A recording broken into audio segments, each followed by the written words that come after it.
The night sky glowed red as wind cloud mansion burned. Flames devoured tile and timber, while hundreds of knights and mages formed a tight ring around the estate, carrying out their leader's orders without hesitation. The mages maintained the barrier and fed the fire, making sure nothing inside survived. The knights waited outside like a wall of steel, ready to cut down anyone who somehow slipped through. If someone did manage to escape the barrier, they wouldn't get far. A lance, a blade, and their body would be tossed aside like trash. The stench of blood mixed with smoke, hanging heavy over the ruins as the wind cloud mansion was erased from the world. Out of that sea of fire, a lone figure staggered forward. A middle-aged woman stepped through the flames, robes charred and clinging to her, skin split by deep cuts and burns. Her body was barely holding together, but her eyes still burned, sharp and unyielding, brighter than the inferno behind her. In her arms, wrapped tightly in a cloth bundle, she held the one thing she refused to let the fire take. The moment she emerged, several figures rushed toward her, panic and dread twisting their faces. 3 stood at the front. A man in his late 20s sprinted forward, nearly stumbling over his own feet. Beside him, a woman in her early 20s, eyes wide with worry. And ahead of them both, pushing past everyone with a hollow, bloodless face, was a middle-aged man who had once led armies. He reached her first. He pulled her into his arms, eyes immediately dropping to the bundle she held. His entire body tensed until he heard it, the faint, steady sound of a baby's breathing. His hardened expression eased just a little. Relief flashed across his eyes. "Thank the sun. He's alive," he whispered. His arms shook as he tried to steady her. "Honey, let them treat you first."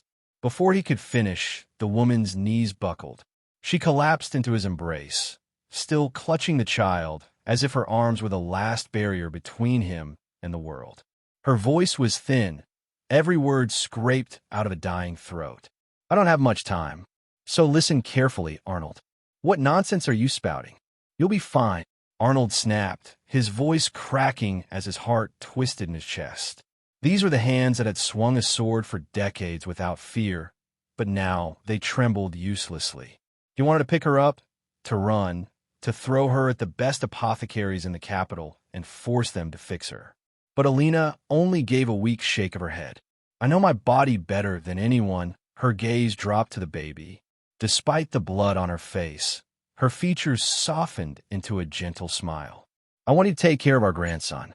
Can you do that?" "Of course I will, but you'll be there with me." Arnold's denial tore out of him, more plea than promise. The supreme commander of the Empire's army, a name that once terrified battlefields, now knelt as nothing more than a desperate husband trying to bargain with fate. "Don't be stubborn," Alina chided, her tone faint but still carrying the authority she'd always had. Her eyes moved to the young woman standing beside them. "Shil, I'm leaving him to you.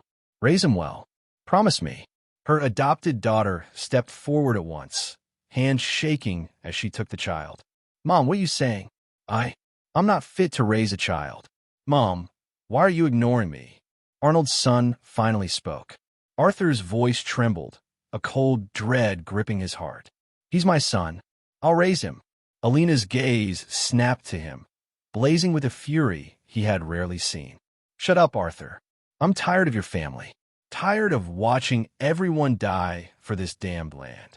If you want to sacrifice family for the Empire, then I'll grant that wish myself." Arthur stumbled, the color draining from his face. His lips trembled. "Mom, you can't mean that." She didn't even look at him this time. Her attention went back to her husband, who was desperately trying to press his hands over her wounds as if sheer will could seal them. Her sigh came out heavy and final. "Don't waste your strength, Arnold. I won't survive this." "Honey," his voice broke completely.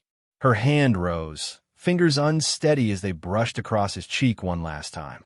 "Then listen, my last request." She coughed up blood, but her eyes stayed locked on his. "He almost died because of our children's failures. Take him far away.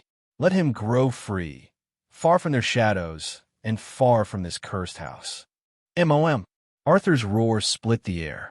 He lunged forward, eyes red, his face twisted with panic and regret. "He's my son." "He was your son," Alina replied, her voice shaking yet sharp as a blade. "You made your choice. Live with it."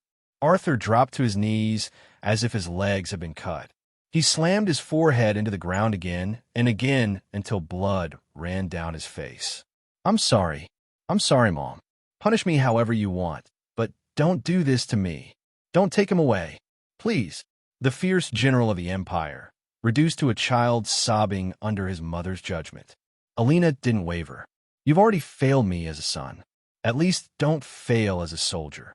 Her gaze returned to Xiao, who held the baby as gently as she could, a strange sight for someone who had never once been called gentle in her life.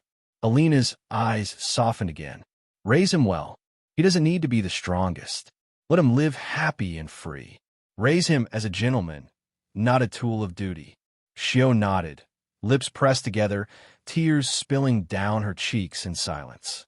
She knew these were her mother's last words, and she carved every one of them into her heart. None of them noticed the baby's eyes. They were like twin golden gems, unnaturally clear and focused for a newborn. "So, my wish finally came true. I've been reborn." The infant's thoughts stirred, fragments of memory slotting into place. Images of his past life flickered. Cold hospital corridors, the sharp scent of disinfectant, endless surgeries, the weary sigh of a doctor. Dr. Song said it would be my last surgery. I thought he meant I'd finally get to walk outside, but he meant it literally. Straight out of life. He let out a sigh in his heart. There was no hatred there, just a dry sort of irony. So this is my afterlife? He remembered all now. His birth, the suffocating fog in his mind, the feeling of being carried, then the chaos, screams, steel, blood, and then the woman who had walked through hell itself to reach him. Right? I was kidnapped right after I was born, and that woman, my grandmother, saved me. The realization sank deep. In his previous life, he had saved countless people indirectly. Now, someone had traded their life for his. A grief he had never known coiled around his tiny heart. This isn't how a rebirth is supposed to start. He tried to move, to reach toward her. Xiao noticed his small struggle and gave a shaky laugh. "Mom, look, he wants to see you. He's so cute." Alina's hand shook as she took him back into her arms. Her body seemed to relax the moment his golden eyes met hers. I knew you'd be closest to me." Her voice softened. "Forgive your grandma, child. I can't walk beside you in this life." The baby's eyes watered, and Alina hurried to soothe him. "Sure, it's all right. Everything will be all right. Even if I'm not by your side, my soul will always bless you from the heavens." She pressed her forehead against his and whispered, "I have nothing else left to give you, but I can give you a name. From this moment on, you are the sole heir of House Valeria. Aegon Valeria Augustus." As she spoke, blood dripped from the corner of her lips, and a faint glow flowed from her body into his. Her complexion turned ghostly pale, yet her smile only grew brighter. "Shine, little one. Shine and light up this cruel world." Aegon's tiny fingers clutched her hand with surprising strength. In his past life, he had never lost a loved one. But here, in this new life, his very first breath was tied to someone else's final one. "God, when I said I wanted to experience everything in this fragile thing called life, you really took that seriously, didn't you?" Alina hugged him tightly one last time. Her warmth sank deep into his soul, something he knew he would never forget. Strange, mechanical sounds began to echo at the edge of his awareness, but he pushed them aside. For now, he just wanted to hold on to her presence for one more heartbeat. And then, system installation complete. Ding. Sign-in system installed. Ding. 10x rewards system installed. Ding. Signing in at Wind Cloud Pavilion. Reward. Wind Cloud Mana Circulation Technique. Ding. Beginner's luck activated. 10x rewards upgraded to 100x rewards for next try. Ding. Mythical-Rank. Ice Mana Circulation Technique acquired. Ding. Legendary rank. Blazing Sun Holy Physique acquired. Ding. Unique skill. Eternal Flame acquired. Ding. Passive trait. child of duality acquired. That night, the legend of Aegon Valeria came to an end. But in her place, a new son quietly rose, Aegon Valeria Augustus, the child who would one day bring light to the world. A few months had passed since Aegon was born into this world, and the raw sting of loss had dulled into something he could live with. It still hurt, but the warmth he received from his grandfather and Aunt Shio wrapped around that wound like a bandage. They were grieving too. He could see it in the way their gazes sometimes drifted off, in a heaviness that clung to their shoulders when they thought no one was looking. But whenever he was in their arms, they smiled more. The suffocating gloom around them faded, little by little. It wasn't obvious, not to anyone else. But Aegon knew. They were healing him. He was healing them, and he was genuinely happy about that. Right now, that same Aunt Shio was gently laying him in a cradle, her voice soft as she tucked the blanket around him. "Rest well, little son. I'll go grab some toys for you." The next second, her figure blurred and vanished from the room like an excited child dashing off. Aegon stared at the empty air where she'd been and wondered who the real kid was here. He turned his head to watch the wooden stars spinning slowly above his cradle and sighed inwardly. Rebirth is great and all, but the early years are torture. I can't even read web novels. And the amount of crying just to tell them I pooped, that's psychological damage. After the incident at his birth, Arnold had taken him and Shio far away, and since then Aegon's days have been quiet and repetitive. But compared to his previous life, monotonous wasn't exactly a bad thing. Back then, he had been born with mutated blood that could cure countless diseases, even cancer. That gift came with a curse, a brutal illness that demanded absurd amounts of money just to keep him alive. His parents had given up on him early. The hospital and the government stepped in, not out of kindness, but because his blood was valuable. In exchange for it, they kept him alive and contained. By the age of 15, he had never once left the hospital. His world was white ceilings, needles, cold instruments, and the glow of screens. He read novels, binged shows and anime, played whatever games his body could handle. Anything that didn't strain his failing health became his entire universe. When he was approaching 16, his doctor had told him there would be one last surgery, and then he'd be free. He had believed it. He dreamed of stepping outside, breathing fresh air, seeing real sunlight instead of hospital lighting. So of course he agreed without hesitation. Whatever the surgery was, it didn't matter. It was his last surgery. Looking back, they probably found a way to mass-produce my blood and decided to squeeze out every last drop. So yes, Aegon was used to living in a cage. Compared to that, this current life was different. Quiet but not empty. Here, he couldn't read or binge anything yet, but he had something he'd never had before. Genuine affection. His grandfather's steady hands. Aunt Shio's clumsy, over-the-top doting. The way they cherished him without expecting anything in return. In his past life, no one had truly cared if he lived or died. Here, their love felt so real, it was almost overwhelming. Even if his life right now was boring, he was content. It's fine. I'll just have to hold out until I'm a teenager or so. Then I'll go explore this fantasy world properly. He lifted his tiny hands and clenched them into soft little fists, his eyes sparkling with determination. He had waited more than a decade in that hospital room, pinned to a bed, staring at the same ceiling. Waiting a few more years like this? Easy. Besides, I have a system in a fantasy world. If this doesn't count as finally living, I don't know what does. His excitement spiked again. As a web novel addict in his previous life, he knew systems better than anyone. It hadn't taken long to figure out the basic functions of his own. A sign-in system. At first, I thought it was just a normal sign-in once a day and get a random reward setup. Technically, yes, he could only sign in once a day, but it wasn't random.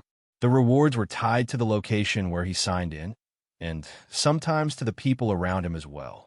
Just like how, on his very first day, he got the wind cloud mana circulation technique, simply because he'd been kept inside the wind cloud mansion. I just hope they were as strong as their name sounds. Otherwise, that technique is mid. He sighed. He still knew nothing about the power system of this world. so he had no idea whether his rewards were God tier or trash tier. Not that it matters with the second system I have. Aegon let out a tiny, smug giggle only he could hear.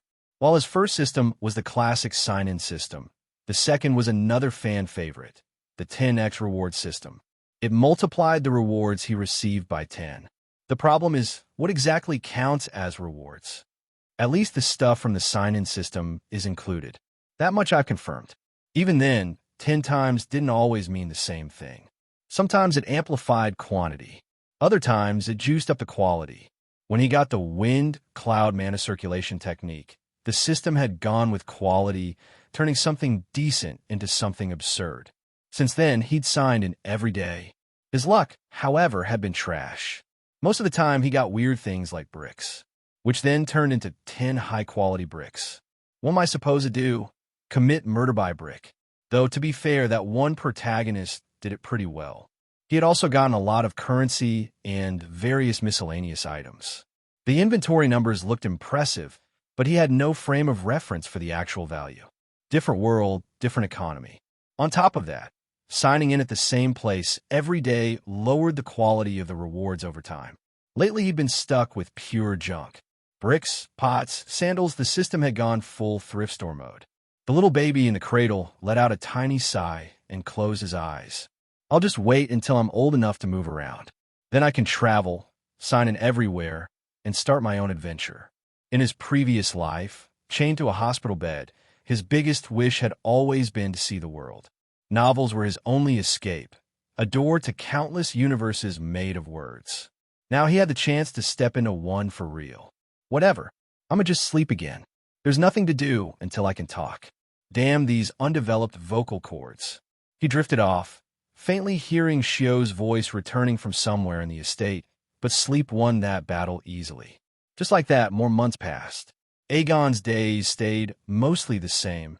Eat, sleep, babble, and occasionally attempt to wrestle his tongue into forming coherent sounds. Speaking, as it turned out, was a lot harder than authors made it sound. One afternoon, he was playing in his grandfather's study. He crawled over the polished floor toward the massive desk, curiosity burning. Grandpa's books were piled high, each one practically the size of his torso. Just a little more. He strained, pushing his small body up, fingers digging into the edge until he finally managed to haul himself onto the chair and peek at the open pages. Dense characters covered the yellowed paper. What on earth is Grandpa reading? Not that I'll understand it anyway. He squinted at the text. He could understand people when they spoke, somehow, despite not recognizing the language, but the written words were nonsense to him. Then a thought flashed across his mind. Wait, I didn't sign in today. Recently, because his rewards had been so useless, he'd stopped expecting anything good. He still signed in every day, but almost as an afterthought, just so he wouldn't regret wasting a chance later. Well, this place is basically a library, right?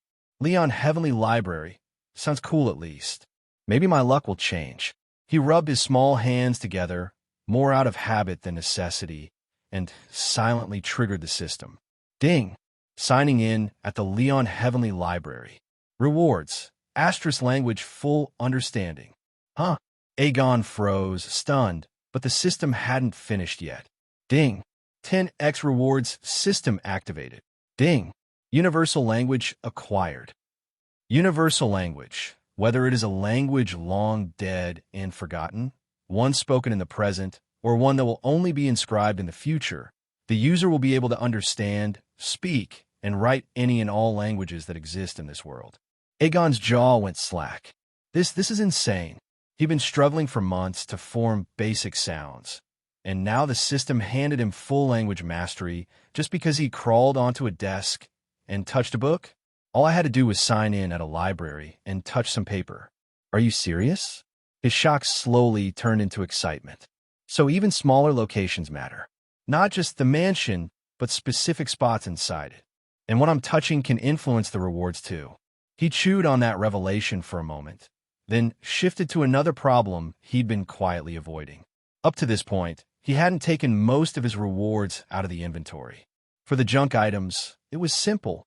He didn't need them. What was the point of cluttering the room with bricks and pots? For the stronger-sounding rewards, it was fear. He knew nothing about this world's power system. If he tried to fuse something like that holy physique into his tiny baby body and it turned out to be some absurd, high-tier thing, what if his body exploded before it finished integrating? I'm literally a newborn. My stats are like 0.01 across the board. But now, he stared at the invisible panel only he could see, heart pounding faster. Still, if I'm going to live in this world properly, I can't avoid this forever. He let out a long, mental breath. Here goes nothing. Hey everyone, Firescale Audiobooks here. If there's a novel you'd love to hear more of, you can support us on Patreon or Ko-fi. Depending on your tier, I'll make extra parts just for the stories you're most excited about. Usually I can only upload 4 to 5 parts of each novel, but with your support, we can go beyond that. And of course, don't forget to hit subscribe. It helps more than you know. Aegon closed his eyes and waited for a while, as he was really scared of what might happen next. It was his second chance at life, and he didn't want to waste it. But he also knew it was necessary to take this risk. He wanted to know if it worked and how exactly it would work. Here goes nothing. Steeling his heart, he gave the command to the system to assimilate universal language with him. As if the system had just been waiting for his command, huge amounts of information began to pour into his mind like endless floods. Surprisingly, he didn't feel any pain. It just felt like someone had gently adjusted his head and boom, suddenly there were tons of new information in his mind. Phew, I thought I'd have to roll around screaming like every other poor protagonist who gets their brain fried during these things. Good thing my system's built different. Aegon sighed in relief and dropped back on the table. Closing his eyes, he began to process everything he had just received and realized he could understand it all much better.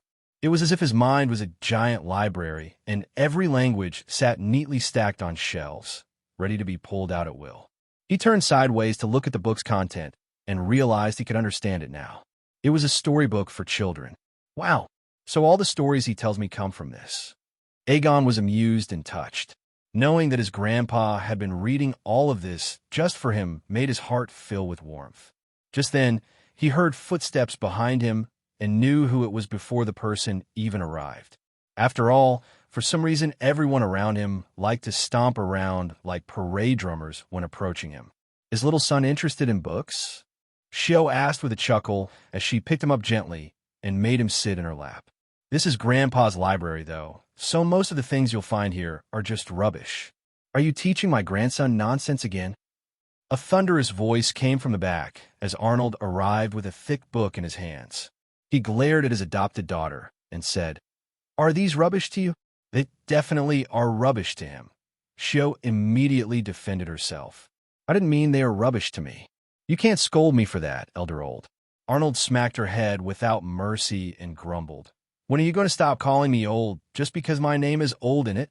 Aegon giggled at their ridiculous back and forth, especially at how Shio always managed to push Arnold's buttons. Seriously, only his crazy aunt would spot the word old in Arnold and dare to use it against him daily. See, even our family's prince finds it funny. Shio's smile brightened up seeing that Aegon was on her side.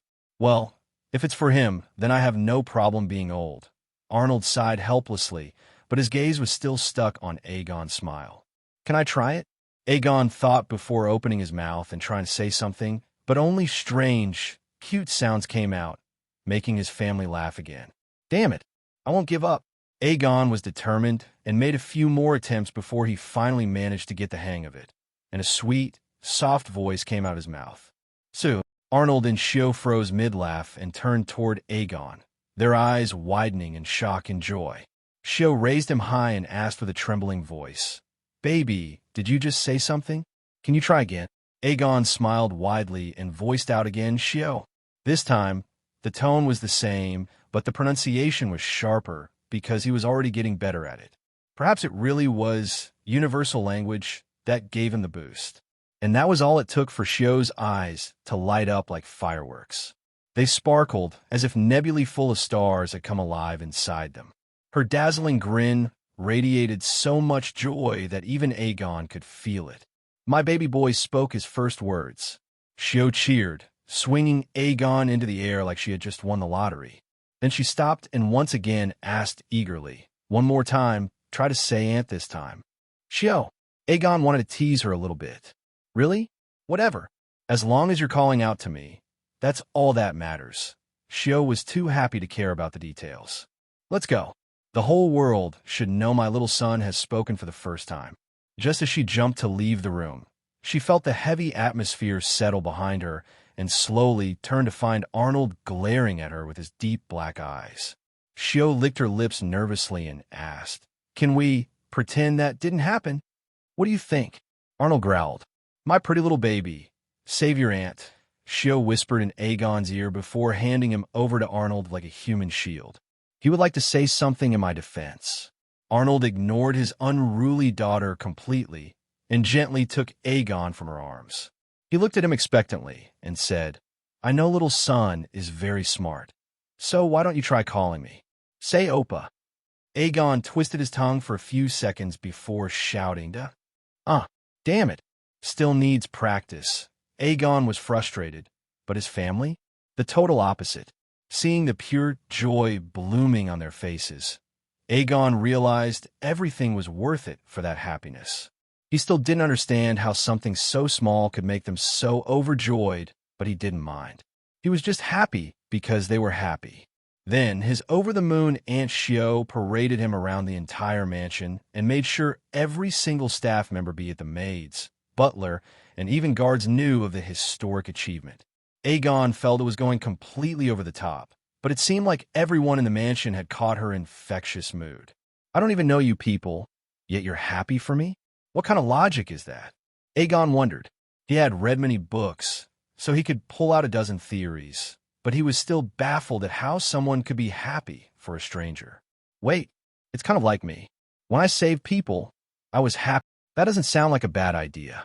This is a medieval world, but there are so many things I want modern. I'll have every modern profession in this fantasy world one day. He persisted and tagged along with Stephanie, which certainly made the middle-aged woman beam with happiness. And that's when the system finally gave in to him. Ding. Skill enhanced memory acquired. Ding. 10x rewards system activated. Ding. Passive skill perfect memory acquired. Now, this is perfect. This will help me a lot. Currently, Aegon was walking hand in hand with Stephanie toward Arnold's library since he wanted to ask him to teach a few things. He was already registered as a genius in their household since he could walk steadily and even talk better than most kids. His mind was far sharper than others his age. Well, that's a given. That was why he wanted perfect memory to solidify his position as the genius and bring his progress forward. He wanted to learn about this world now. "Young master, I heard you already learned the basics of maths?" Stephanie asked while keeping a slower pace to match him. Aegon nodded. "It was easier with Shio teaching me everything." "Where's she anyway? I haven't seen her since morning." "Miss Shio is busy with the preparations for your birthday," Stephanie smiled and said. "After I send you to Master, I'll also join her." They finally reached the library, and Stephanie pushed open the tall wooden doors. As the double doors smoothly parted ways, a huge dome filled with dozens of tall bookshelves came into view. "No matter how many times I see this, I can never get enough of it." Aegon wondered in awe. "It's so huge." "Then, I will take my leave, young master. Call me if you need anything." Stephanie bowed without stepping into the library. "Bye, Aunt Steph." Aegon waved his hand and slowly walked inside the library. Come to think of it, can someone who isn't even a year old walk properly like I do? He wondered. Maybe I should have read something related to babies. Damn those reincarnation novel authors. They always made the MC grow up in a few chapters. Even if normal babies couldn't walk on Earth so soon, Aegon considered it a special trait of this fantasy world. Maybe it gave him a stronger body than humans normally had and allowed him to support himself better now. Probably magic existed in this world, so anything was possible. Maybe that was the reason why his family took his abnormal intelligence so easily. Just as he was about to reach the wooden desk, strong arms swept him off his feet from behind. Knowing the owner of those familiar arms, Aegon smiled. Oppa, who allowed you to walk again? Arnold said, clearly displeased. Oppa, I am strong and can walk properly, Aegon said proudly. You're not even a year old. Arnold rolled his eyes and sat down on the comfortable chair with Aegon in his arms. So, why did you come here? I want to know about the world, Aegon said earnestly. You promised you would take me outside after my birthday, so I want to know more about the world. Your mind really goes to books a lot. Is that why you're so curious? You read something in them? Arnold asked. Aegon nodded, since it was quite true. He tried to find information in the books, but the important ones weren't easy to get. Well, he could get them by asking, which was exactly what he was doing now. All right then. Our family's little son will study with his Opa today. Arnold smiled and made Aegon comfortable in his lap. I'm sure Shio will blow a fuse once she learns you're learning from me instead of her. She's busy. I expected that much from that simple-minded girl. Arnold shook his head and said, So, what do you want to know first? Everything. But we need to start somewhere, Arnold said. Without a proper start, nothing can exist. So how do I explain? Aegon hummed and said, Then, geography. I thought you would say that, the man smiled. You truly are the most intelligent child of my family. Really? Aegon asked in surprise. Yes, Arnold nodded. Anyways, I'll explain the geography to you. For starters, we haven't completely explored the world, so there's no known end to it. We only know about the Triana continent, and even that we haven't explored fully. Why is that? Aegon asked, though he already had a few clues since he had read some history books too. Let's see. We have the dangerous Frost Mountains, and also many beast tribes in the north. To the east, we have the endless nightmare desert which no one can cross. Arnold explained calmly, as if he was teaching a child rather than a baby. To the south, we have the vast Atlantic Ocean that no one has ever managed to sail. And in the west, we have the Mobius Alliance. They are our enemies, so we don't have any information on what lies further beyond them. Beast tribes, it's a fantasy world, so maybe there are other races? Aegon wondered and asked, Why are we fighting them? Arnold stiffened for a moment and then relaxed. He remained silent for a while before speaking. There are various reasons, but the main one, in my opinion, is our differences as different races. They are from the demon race, and we are humans.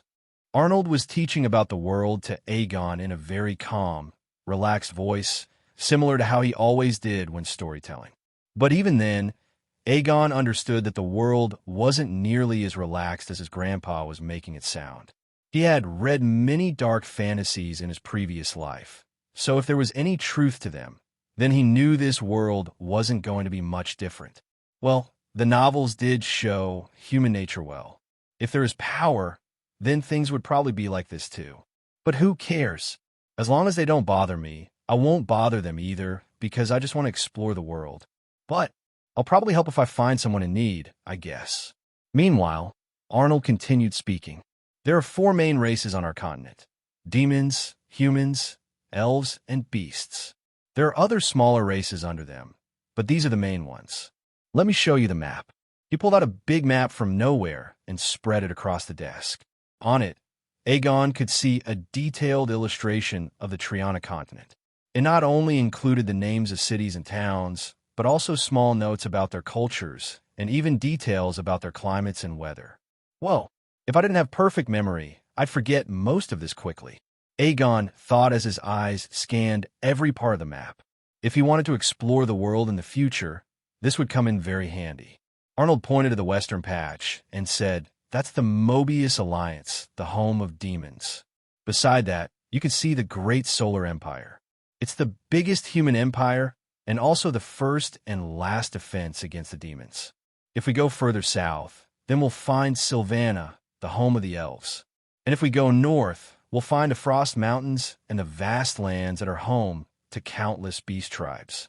Arnold continued to explain everything as he pointed at each one of them, but he also made sure he wasn't revealing too much at once. The only reason he even explained this much was because he knew his grandson would remember everything. Where do we live? Aegon asked curiously. The Great Solar Empire? Arnold shook his head with a complicated look on his face and said, No, we live in the Moonrise Kingdom, south of the Great Solar Empire. This one here. He tapped the map gently. It's one of the smaller kingdoms, but it is peaceful here. It's the best place we thought of for raising you. Aegon hummed in understanding and then pointed further south, just below the Moonrise Kingdom. So, if we pass this Moon River, we'll be able to meet the elves? Yes. Across the Moon River is Sylvana, Arnold nodded. Whoa, so I can meet elves so quickly. Wait, are they friendly? Aegon thought and then asked aloud. Opa, can I meet elves? Or are they also our enemies? They can be both, depending on the situation, Arnold replied, clearly not interested in diving into the details just yet. But I can assure you that you'll be able to meet them without any problems. A small smile played on his lips, making Aegon wonder what exactly his grandpa was thinking. The world is so interesting, Aegon said, staring at the map. His desire to explore it grew stronger with every passing moment. Do you want to explore it? Arnold asked, as if he could see through his grandson's thoughts. Yes. Seeing his excitement, Arnold smiled warmly and said, You certainly can do that once you are big enough, but you'll need to fulfill some criteria first. What are they? Aegon asked, his curiosity burning. You need to become at least a 4-star mage or a rank 5 knight before I allow you to go out and explore the world, Arnold said. Obviously, Aegon was confused since he didn't know anything about the power system yet, so he turned to look at his grandpa and asked, What do you mean? Haha, I'll give you a rough explanation of magic for now, but you'll learn about it properly when you turn 5. That's when we'll have your awakening. Arnold chuckled at Aegon's cute, puzzled expression and then explained. Magic, to summarize, it's simply a way to become stronger. You can walk on 3 main pathways. The first is body, the second is mana, and the third is soul. Each pathway has its own advantages and disadvantages, but we can't always freely choose our path. Our body's constitution decides which pathway we can follow. So basically like talent awakening in those novels, Aegon thought. When you reach the age of 5, we will hold an awakening ceremony. Through that, we'll know which pathway is best suited for you. Why not earlier or later? Aegon asked. It's because one's body undergoes a natural transformation at the age of 5, Arnold replied patiently. You can also awaken talents during that time, and they will greatly help you in your journey. Talents can vary greatly, and not everyone awakens one. This brings back bad memories. It's the classic cliché of awakening trash talent.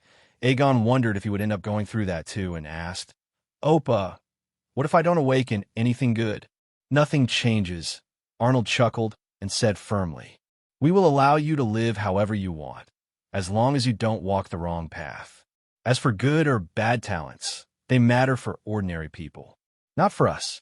I have accumulated enough for my grandson to live a lavish life without worries. As he said that, there was sadness in his eyes. Everyone in our family tried that path, but none of them survived long enough to actually enjoy it. You even have everything left behind by your grandma. You can live however you want, little son, Arnold thought with a heavy heart. For a moment, Arnold really wondered if it might actually be better if Aegon didn't awaken anything exceptional. At least then, he would stay away from the dangers that had already taken too much from their family. But that thought only lasted for a brief instant. What am I thinking? It doesn't matter what he awakens. I won't let anyone else decide his future, Arnold swore to himself. On the other hand, Aegon was very happy with his grandfather's response. Even though he knew deep down it wouldn't happen to him, considering how much his family loved him, he still wanted to ask. The novels had been his entire world in the hospital, so they had affected his mind a lot. Though honestly, it was a miracle he didn't end up growing into a complete Chinibu.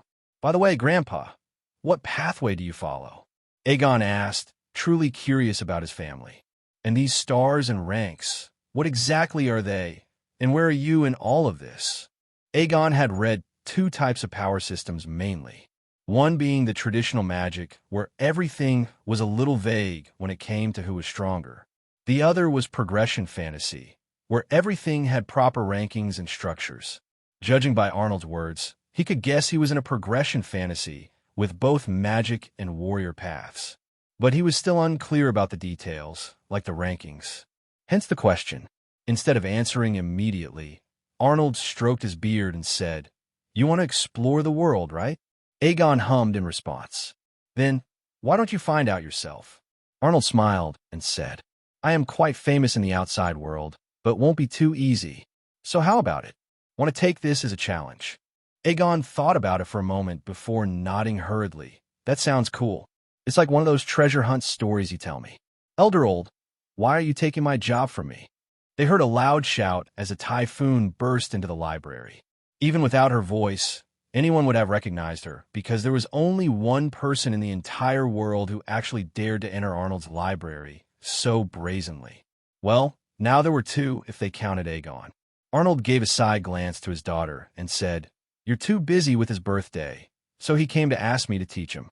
Shio's fierce gaze turned towards little Aegon, but it lost all its ferociousness in an instant as a gentle look appeared in her eyes. She crouched down to Arnold's knee level and looked at Aegon with a sad expression. "Why didn't you come to me?"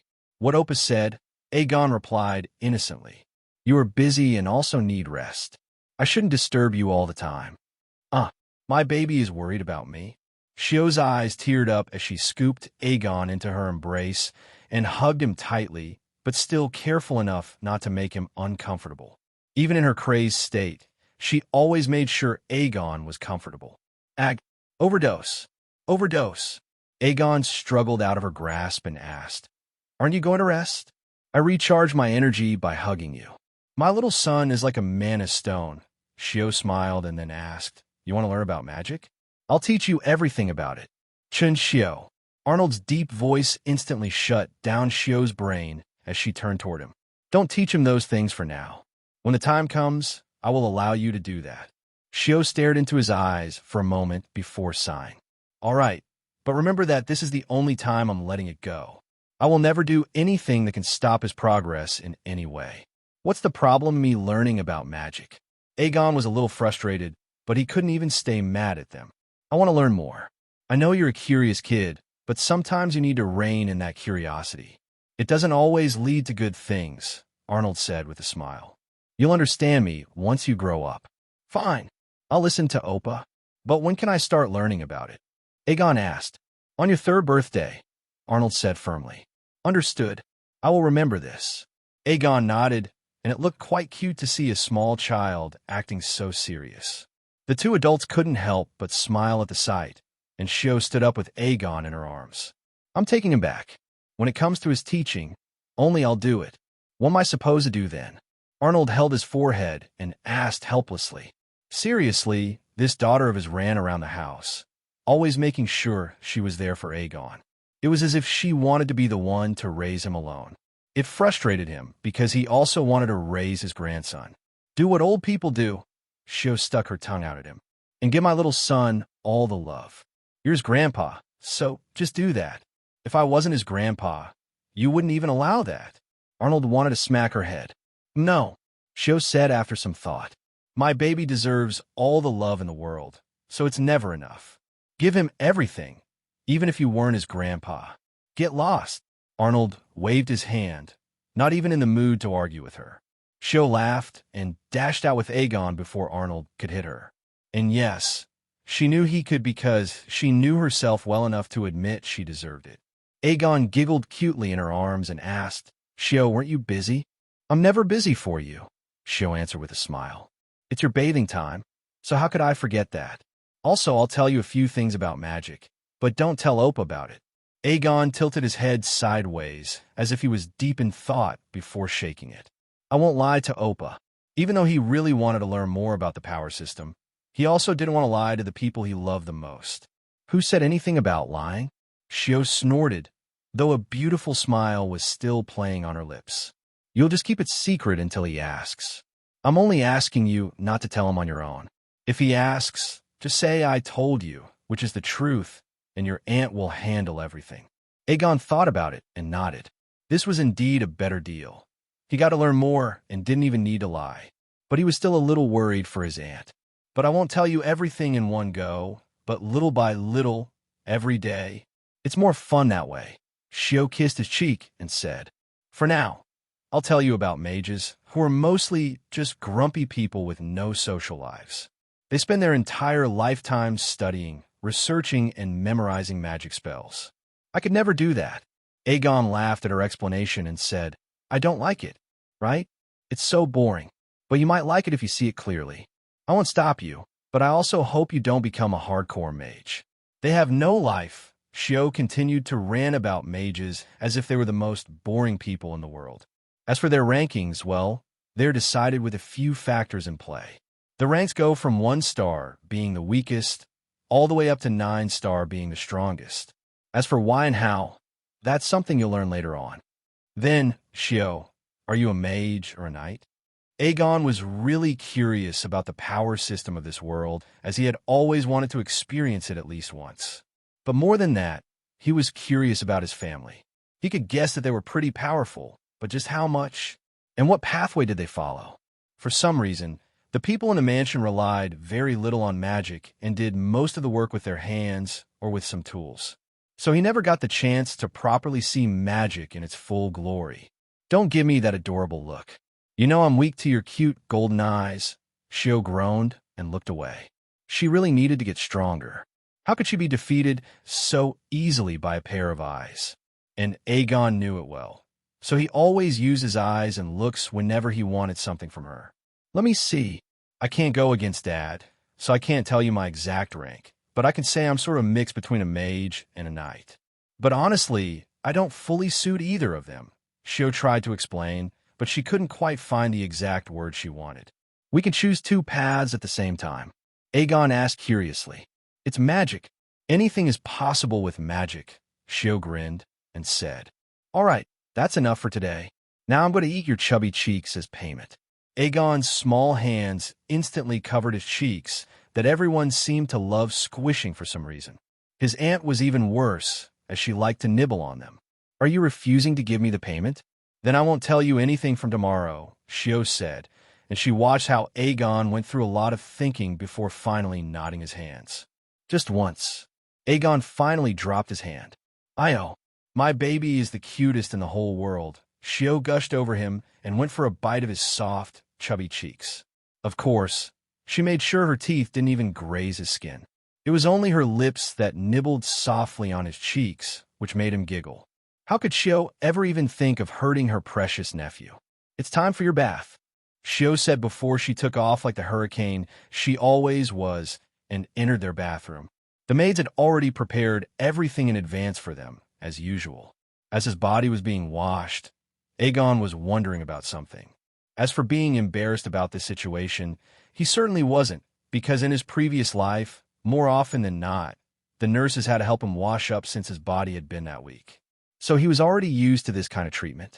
Not like he could wash himself, so he had to rely on others, and his aunt certainly wouldn't leave the task to anyone else.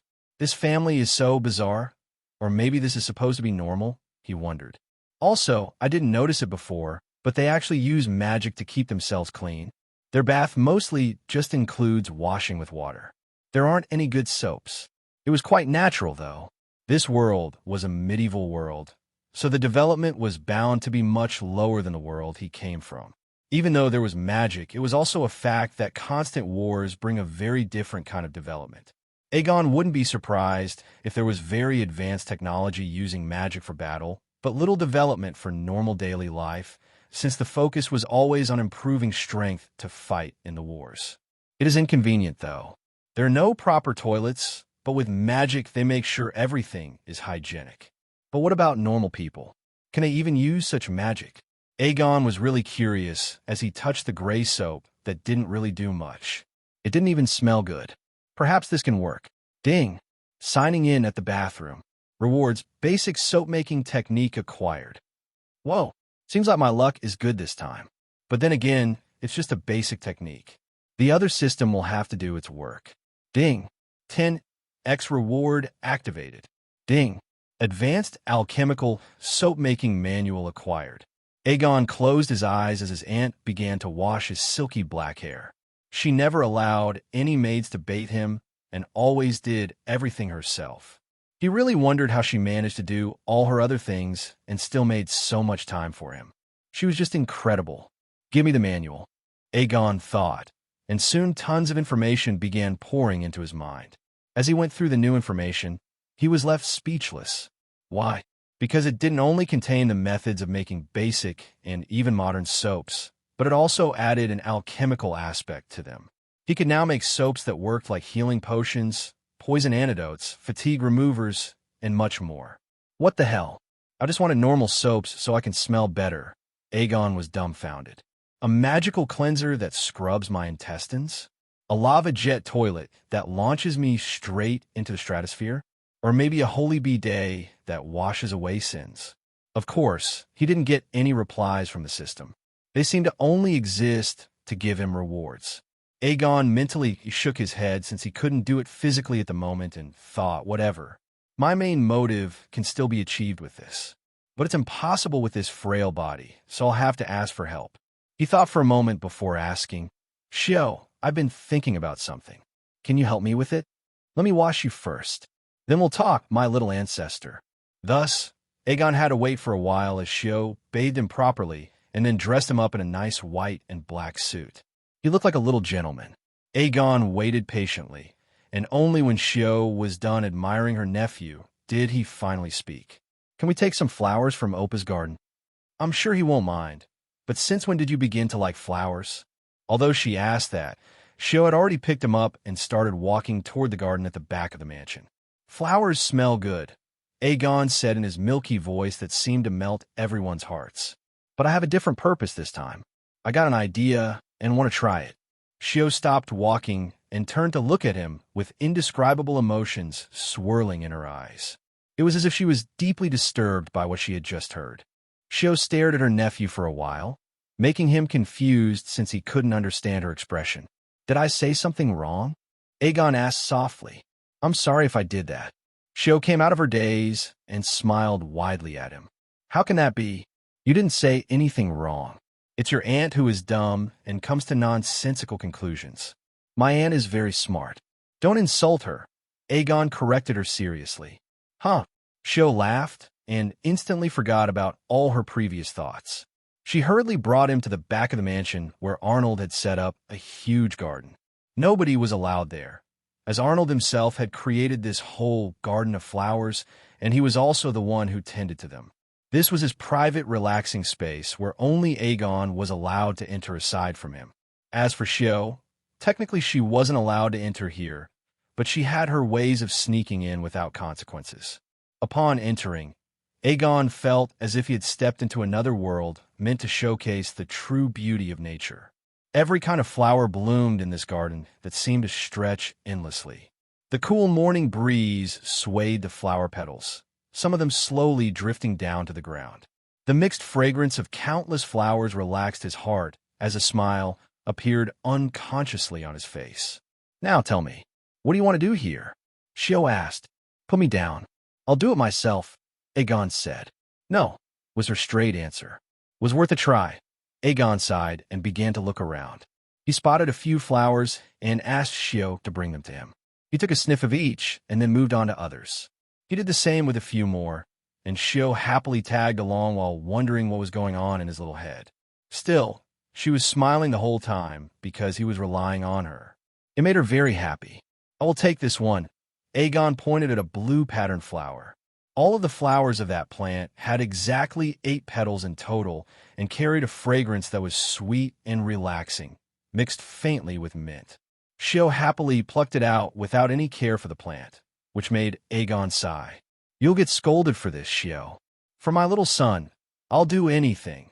Shio kissed his forehead and said, But I asked you to pluck the flower, not to ruin the whole plant. Aegon corrected her firmly.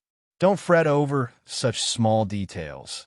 Shio waved her hand dismissively and said, Anything else you want for this idea of yours? Aegon nodded and gave her the details. Soon he was sitting in their open playground with Shio and Sheila, a maid who usually looked after the cleanliness of the mansion. Aegon had asked for the necessary ingredients for soap, and if there was someone who knew about soap making. He was young, so he couldn't do himself after all, and he knew Shio wouldn't know stuff like this either. Sheila had once worked in a soap factory before coming to serve them, so she was the perfect helper for him. Shio had Aegon sit in her lap as she asked, What now? Sister Sheila, these are the raw ingredients. Can you make soap for me? Aegon asked in his sweet, milky voice. Of course, I can do that, young master, Sheila nodded and then asked in confusion. But you already have so many good soaps, so why do you want one made by me? Normally, Servants weren't allowed to question their lords or masters. It was considered disrespectful, but things were quite different in this mansion. Since everyone loved him so much, Aegon also treated them with respect and affection, which was the reason he called them sisters and aunt. So they also had certain privileges. Arnold didn't care about such details either, as the Augustus family never placed too much importance on rigid noble etiquette. For them, as long as everyone was satisfied, small details could be ignored. "I want to add something in the soap," Aegon said. "Can you please do that?" It's an easy task. Although she was still confused, Sheila nodded in response. It really was a small request, and as long as it made him happy, who cared about other things? Still, she glanced at Shio, meaning to ask something, but Shio spoke first. "Just use magic if it's convenient." "Yes." Sheila raised her right hand as a complex red magic circle formed above her palm, and crimson flames burst out of it. They danced around her arm, but always remained in her control. With magic, the process of making soap was much easier, as she just needed to boil the animal fats along with other substances. Aegon watched everything with sparkles in his eyes. He thought, magic is so cool. If I can learn this spell, then I won't need to worry about fire ever again. I could cook delicious food anywhere. Remembering his purpose, he turned toward Shio and asked, "Shio, can you help me extract the essence of these moonmint flowers?" Shio simply nodded and flicked her hand. In the next moment, the beautiful blue-patterned flower turned into ashes, and a single dense drop of shimmering blue was left hovering above it. "Mix it with the soap while it's being formed." Shio did as he said, as she was finally starting to understand the idea of what he was trying to do. There were a few more ingredients he asked them to add, and a few changes in the process, which both women happily followed. In the end, they were left amazed as they looked at the set of 10 blue-colored thick bars of soap. Their fragrances were so refreshing that both of them couldn't resist sniffing them up close. Using flowers to add fragrance, it's such a simple thing. Then why didn't anyone think of it before? Shio muttered to herself as she stood up. Seeing Aegon's confused look, she said, "I'll be the first one to test your product. Stay here with Sheila and don't run around. I'll be back in a few minutes." Aegon bobbed his head up and down with a smile. He was very happy that he wouldn't need to bathe with that bland gray soap anymore. This one wasn't just fragrant, it was also softer and smoother, since he had added ingredients that would be helpful for the skin too. If this is successful, then I can add more things to our mansion that will make our lifestyle better. But will they put me in a mental asylum for thinking of so many things at once? Aegon didn't have to wait long before Shio came back wearing a light white dress, looking completely refreshed. Her fair skin seemed to glow under the sunlight, and a sweet fragrance lingered in the playground before her. She skipped over to Aegon, and before he could even say anything, she bombarded his chubby face with kisses. The only time she stopped was to let him breathe before once again raining down kisses all over him. "Stop!" Aegon shouted as he pushed her face away with both hands. "Hee, you can't stop me now." Shio giggled and leaned in again, ready to shower him with even more kisses. "I'll complain to Oppa." Aegon quickly brought out his trump card. As expected, Shio froze and pouted at him. "You don't love your aunt anymore." "I do, but I also love my face," Aegon nodded firmly. "I'll need to clean it now." "That's a small thing." Shio smiled mischievously and kissed his cheeks again. But this time, the kiss somehow cleaned off his face in an instant. "There you go. My magical kiss can do wonders." Aegon smiled helplessly at his overexcited aunt. "This is better. You didn't have such a good reaction previously." "That's because your aunt likes to think nonsense," Shio said casually. "Anyways, pay attention to your creation. It works so well. I knew my little son would be the smartest in the whole world." Aegon knew she was trying to change the subject, so he let her be and sniffed softly. Since he was already so close to her, he could easily smell the faint fragrance of the soap. There wasn't much of a visible difference in her skin because she usually kept it in good condition. But Aegon could clearly tell that this soap would have a good effect on normal people if they used it regularly for a long time. "It's very good." Aegon nodded in agreement. Sheila also came closer to them and smiled in amazement. "Young master, How did you even think of this? Oppa brings me here often, and I like the fragrance here, Aegon said honestly. Give your mind a little rest, Shio said. You don't need to think so much. I'm just making my life convenient, Aegon replied. By the way, are moon mint flowers expensive? And the other materials too? You want to make more soaps? Shio guessed his intention. Yes, I want to give them to everyone in our mansion, Aegon nodded and said. But I'm not sure if the materials are expensive. Sheila was touched by his words and couldn't help smiling even more. She really adored this little gentleman who behaved far more maturely than others of his age. She never really had anyone who cared about her before she came to work under Shio, so even this small gesture touched her heart deeply. Young master, leave it to me, Sheila said with a proud look. I'll make all the soaps for you and also distribute them to others. It would be my honor. But what about the materials? Aegon really wanted to bring out the money he had gotten from the system, but he had no explanation for it, so he stayed quiet. Are you forgetting who your aunt is? Shio snorted and said, turning towards Sheila. Make the preparations. I'll handle the rest. Understood. Also, tell all the girls to wash themselves properly with the new soaps for little son's birthday. Make the servants of our guests jealous, Shio added with a grin. Of course, everyone should know about the invention of our young master. Sheila was also smiling widely now. For some reason, she seemed even more excited than Aegon had ever seen her before. What jealous? I just want to keep ourselves clean and smell good. Aegon was speechless as he looked at the way both of them were smiling. What would be the soap's name? Sheila asked as she turned to look at him. I didn't think of that. Aegon answered with uncertainty. Maybe we can just call them mint soaps or moon soaps. Good one. We shall call them moon soaps from AVA Company, Shio said thoughtfully. I'll first go and talk to Dad. He may have some good ideas regarding this. I shall get back to work then. Sheila bowed before them and left with an excited smile on her face. Do you want to play here a bit more? Shio asked. Aegon nodded his head since he really liked the atmosphere here. It was open, full of nature. It felt as if he had gained some long-forgotten freedom. She put him down and kissed his forehead. Then, play here as much as you want. I have something to ask from Dad. Is it because we took the flowers? Aegon asked nervously. Will he scold you? He had seen how much Arnold cared for and loved this garden, so he was really afraid it would make him upset.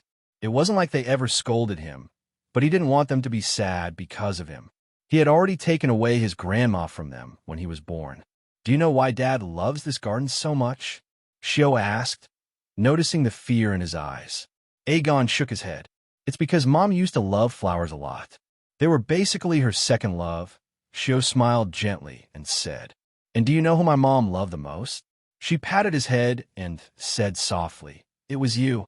I'm sure she is watching over us right now from the heavens. And I can say for sure she will be happy that her dear grandson also loves flowers. It doesn't matter if you take them for your own use. Aegon nodded in understanding. Good. So don't worry about these small things. Whether it's your Oppa or me, we can never be upset because of you. You're our little son. So how can the light of our life ever upset us? Shio kissed his cheeks again and said, Understood. I understand. Aegon smiled cutely at her. I love you both too. Ag, don't make that cute face or I'll really take a bite. Shio quickly averted her eyes because she knew herself well. She had practically no self-control when it came to Aegon. She sighed and stood up. Take care of yourself, okay? Aegon hummed in reply. Shio smiled and left the garden while giving side glances at the corners of the garden. She whispered to no one, If even a strand of his hair is harmed, then purgatory awaits you all. No reply came, but the air itself seemed to shiver under her words. As his usual routine, Arnold was reading some book in the library to pass his time. After retiring from the army and moving to the Moonrise Kingdom, he had little to do these days. As for raising his grandson, that was something Shio had dedicated her whole heart to, so he couldn't even help her in that. Yet, he wasn't really bored because he found solace in this library. He was never fond of books before. He would rather swing his sword 1,000 times than read a single page of any book. But his life had always taken bizarre turns, and he ended up meeting someone like Alina, who was very fond of books. In fact, more than half of the books in this library belonged to her. She had been a collector, so there were all kinds of books here. That was also why Aegon loved spending time here. He could find books on practically every topic. Alina had been completely opposite of Arnold in every aspect, yet they had bonded so deeply that her absence hurt Arnold far more than he ever imagined. But these things she left behind carried her memories, and they always brought solace to him. He was peaceful in her embrace, even if that embrace now only lived in these books. Sadly, there was someone who didn't like his peace. She never had. "Dad!" Arnold sighed and turned toward the entrance where a typhoon was storming inside the library. Rubbing his forehead, he asked, "Can't you knock properly? This is a library. My mom made it, so it's all fine. She was my wife before she was your mother." Small matters. Shio waved her hand and slumped down on the chair in front of him. "I came here to ask you something." "The flowers?" Arnold asked immediately. "Just make sure they don't go extinct from my garden. You really like having eyes all over the mansion." "Huh," Shio muttered. "I can't take any more risks," Arnold replied solemnly. Shio knew he was still traumatized from the last time when he almost lost Aegon due to the carelessness of others. That incident had also led to him losing his wife. How could he take any risks now? "Just tell me what's bothering you," Arnold said as he closed the book and set it aside. "What are you talking about?" Arnold glanced at her. "Really? You think I can't see your thoughts?" Shio pursed her lips before she came to sit on the ground beside him and rested her head in his lap. "Dad, do you think I'm a bad mother?" Arnold frowned at her words as she continued in a soft voice. "I feel like a failure. It's like he's raising himself rather than me doing anything. He's way too sensible, as if he was forced to grow up too fast. I can't even do anything for him." Her expression turned downcast as she added, "Everyone used to say I'd be a terrible mother, but I didn't take them seriously. I never even thought I would raise a child one day. But maybe they were right. I really can't raise a child properly." Arnold patted her head softly and said with a chuckle, "Why don't you say this to him? I'm sure you'll receive an interesting answer." She just groaned in response. "I'll tell you a story about a girl. A human girl, but she was wilder than the wild beasts of the north," Arnold said as he caressed her hair. "You're just talking about me." Shio muttered, rolling her eyes. "Shio, listen carefully," he insisted. Arnold leaned back slightly, his eyes distant, as if he could still see the past playing before him. That girl was as unruly as one can get. She valued her freedom so much that she left the army after only a year, saying the discipline made her feel like she was in chains.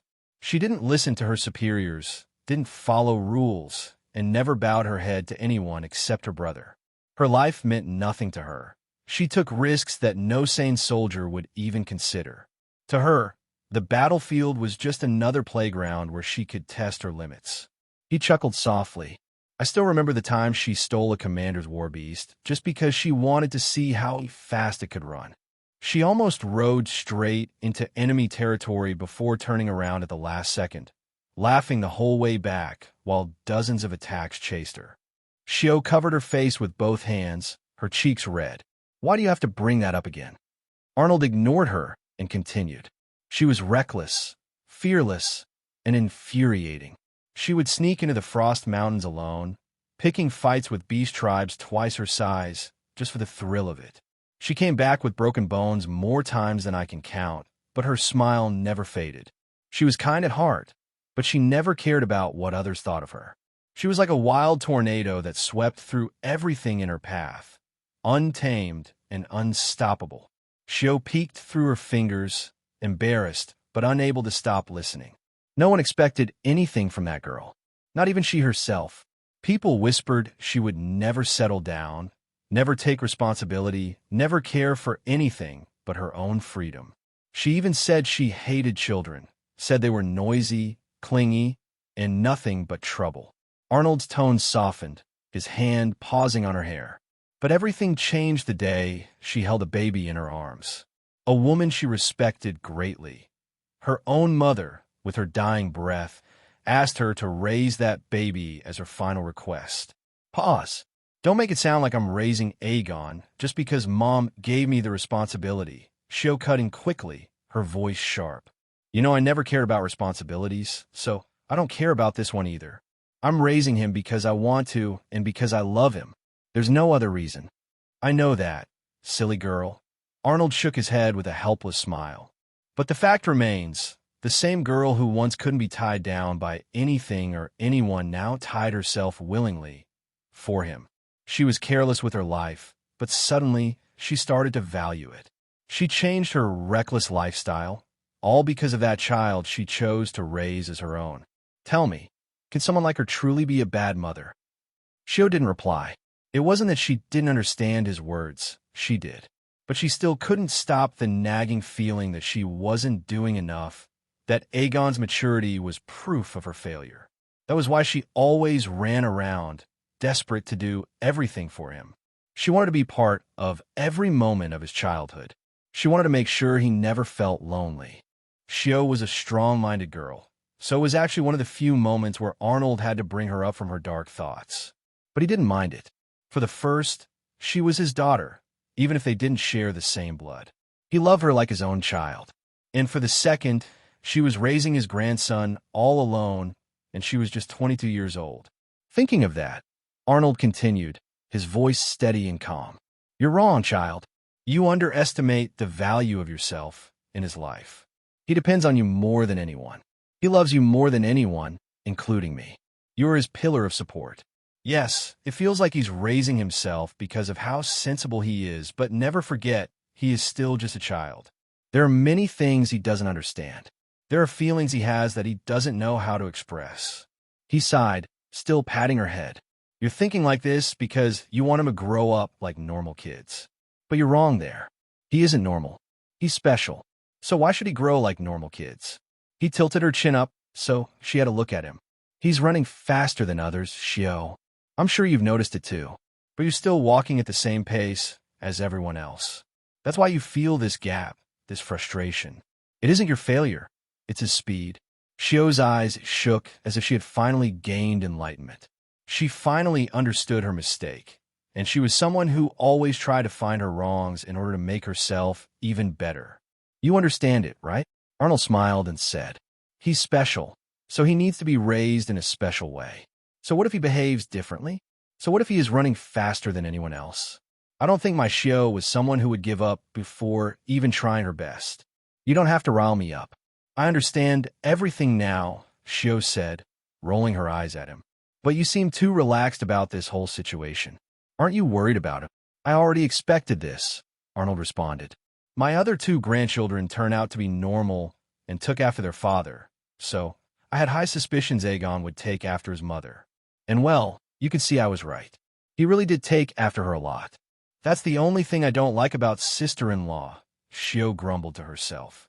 Still, was she also like this in her childhood? She started talking when she was 6 months old, Arnold said. And when she was about to turn 1 year old, she blew up 2 of her castle's halls. It's a miracle she survived that. What the hell? What was her family thinking? Shio's anger flared up hearing that. Those bloody sons of biscuits. You really think that family would care about anyone? Arnold shook his head and said, stop overthinking and just focus on Aegon. He's just like his mother, so make sure he doesn't turn out broken like her. As if I will ever let that happen, Shio snorted. Then she thought about it for a second and asked, Dad, do you hate sister-in-law? How can I hate someone who gave me 3 gems of my life? Arnold sighed heavily. It isn't her fault, so I will never blame her. Also, never bring up this topic. I don't want to talk about it. Shio looked at him and asked, can you tell me a bit more about sister-in-law? Maybe I can understand little son better that way. Why don't you just ask him to slow down? Arnold suggested, even though he knew she wouldn't agree. He's sensible, so I'm sure he'll understand. Never. I will never become an obstacle to his growth. If I want to keep up with him, then I'll just learn to run faster and catch up to him. Arnold smiled lovingly. He knew how stubborn she was, and considering her love for his grandson, there was simply no way she would agree to his ridiculous suggestion. Just tell me about sister-in-law, elder old. There isn't much to talk about her, he replied, ignoring her usual jab at his name. What you see in little son is basically her smaller version, except she was too quiet and yearned for her parents' and family's love. Shio listened carefully. She had very good memory, perhaps just like little son. She could remember everything in her life. Her adaptability was very high, and she also became mature very early. But that was mostly because of her family. They're a strange bunch. She lacked love and care her entire life, so she chased after it. The inventions she created were all in order to gain some love and acknowledgement from others. She's pitiful, Xiao sighed. I will never let little son feel like this. I'll love him in place of everyone, including you, old man. Arnold rolled his eyes at her and told her a few more things he knew about his daughter-in-law. She was a peculiar case, and due to some circumstances, he knew a lot about her too. After almost half an hour of discussion, Xiao was left in deep thoughts about her sister-in-law. She muttered to herself, I knew she was amazing, but damn, she's just. She didn't complete her sentence because, at that moment, she wanted to bring her whole family down on their knees. It was as if the old Xiao was waking up in her again. She shook off those thoughts and asked, By the way, how many guests are we inviting for his first birthday banquet? You can decide that. I'm just a retired old man. Arnold lifted the leather-bound cover and waved his other hand dismissively at her. You know what I mean, Dad? Xiao narrowed her eyes at him. Are we inviting the people from the Empire or not? Arnold sighed and said, We are not. There are too many complications in that. Besides, it's Aegon's first birthday, not a social event meant for political gatherings. Too much crowd will ruin everything. And if I invite just one, then the others will get offended. Might as well not invite anyone from that damn place. Xiao hummed in suspicion, but she didn't voice her thoughts. Instead, she asked something else. What about our neighbors? Arnold recalled his conversation with Aegon and smiled. You can invite them. You do know what that means, right? Xiao asked. The aftermath will be hard to deal with. I'm not even planning to deal with the aftermath, Arnold snorted. Let everyone think whatever they want. It's my grandson's birthday, so the only thing that matters is his happiness. Aegon stared at his reflection in the mirror and wondered if he had been this cute in his previous life, too. As far as he could remember, he had been pretty skinny, with little mass on his flesh. But this time it was different. In the mirror, he could see a small, chubby baby who looked a little older than a 1-year-old child. His golden, orb-like eyes stared back at him with curiosity, and his deep black hair was styled back, making him look handsome. They hadn't been cut aside from once, so they framed his cute yet handsome face quite well. Xiao had made him wear a suit of black and white for his first birthday, and he had to admit it really suited him. He was very happy with his appearance in this life. I'm sure I'll charm any ladies in the future. This face is just too good, Aegon thought with a toothy grin spreading across his face. As someone who had read all genres, he had devoured tons of romance novels. It wouldn't be a lie to say he had always wished for a wholesome romance in his life too, but it had been impossible in his previous life. Now it was different. One more goal for this life. Find a loving and caring wife who will travel around the world with me, Aegon thought before turning toward the hologram flashing in the corner of his eyes. Seeing the text he had already read 10 times by now, his smile grew wider. It truly was a happy birthday for him. Ding! 1-year completion of installation. Host and sign in twice today. Ding! 1-year completion of installation. 10x rewards evolve to 50x rewards for 1 day. Ding! Do you want to sign in? This was the reason he was so happy. He hadn't expected to receive such a wonderful gift on his birthday. 2 sign-ins, and both at 50x. This will be a great harvest. Aegon thought with a wide smile.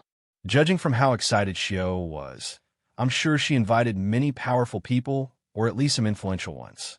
The best place to sign in today can't be anywhere other than the banquet. He was sure he would receive something good today, and there was also the possibility that he might get similar bonuses on his future birthdays. Once, Aegon hadn't even remembered his birthday, but now he was already looking forward to his future birthdays. If only I knew what counts as rewards, I could have used this opportunity even better. But nothing I've tried until now worked. Just then, the room's door burst open and a beautiful young woman clad in a charcoal black dress stormed inside. Her outfit and makeup made her look like an elegant woman of noble class. Yet her behavior was the complete opposite. Xiao pushed aside the black strands of her hair and picked up Aegon after looking at him up and down. Are you planning to charm all the ladies of the banquet today? Aegon was speechless, as he had just been thinking something similar. My baby will surely do that. She kissed his cheeks and said warmly, once again, happy birthday, little Sunday. Thank you, Aunt Shio, Aegon said with a cheeky smile. Somehow, that sounds very strange coming from you, Shio muttered before throwing the matter to the back of her mind. Are you ready to meet the people of this kingdom? Aegon bobbed his head up and down in excitement. Of course, most of his excitement was because of the rewards. He didn't really like crowds much, but he would endure it.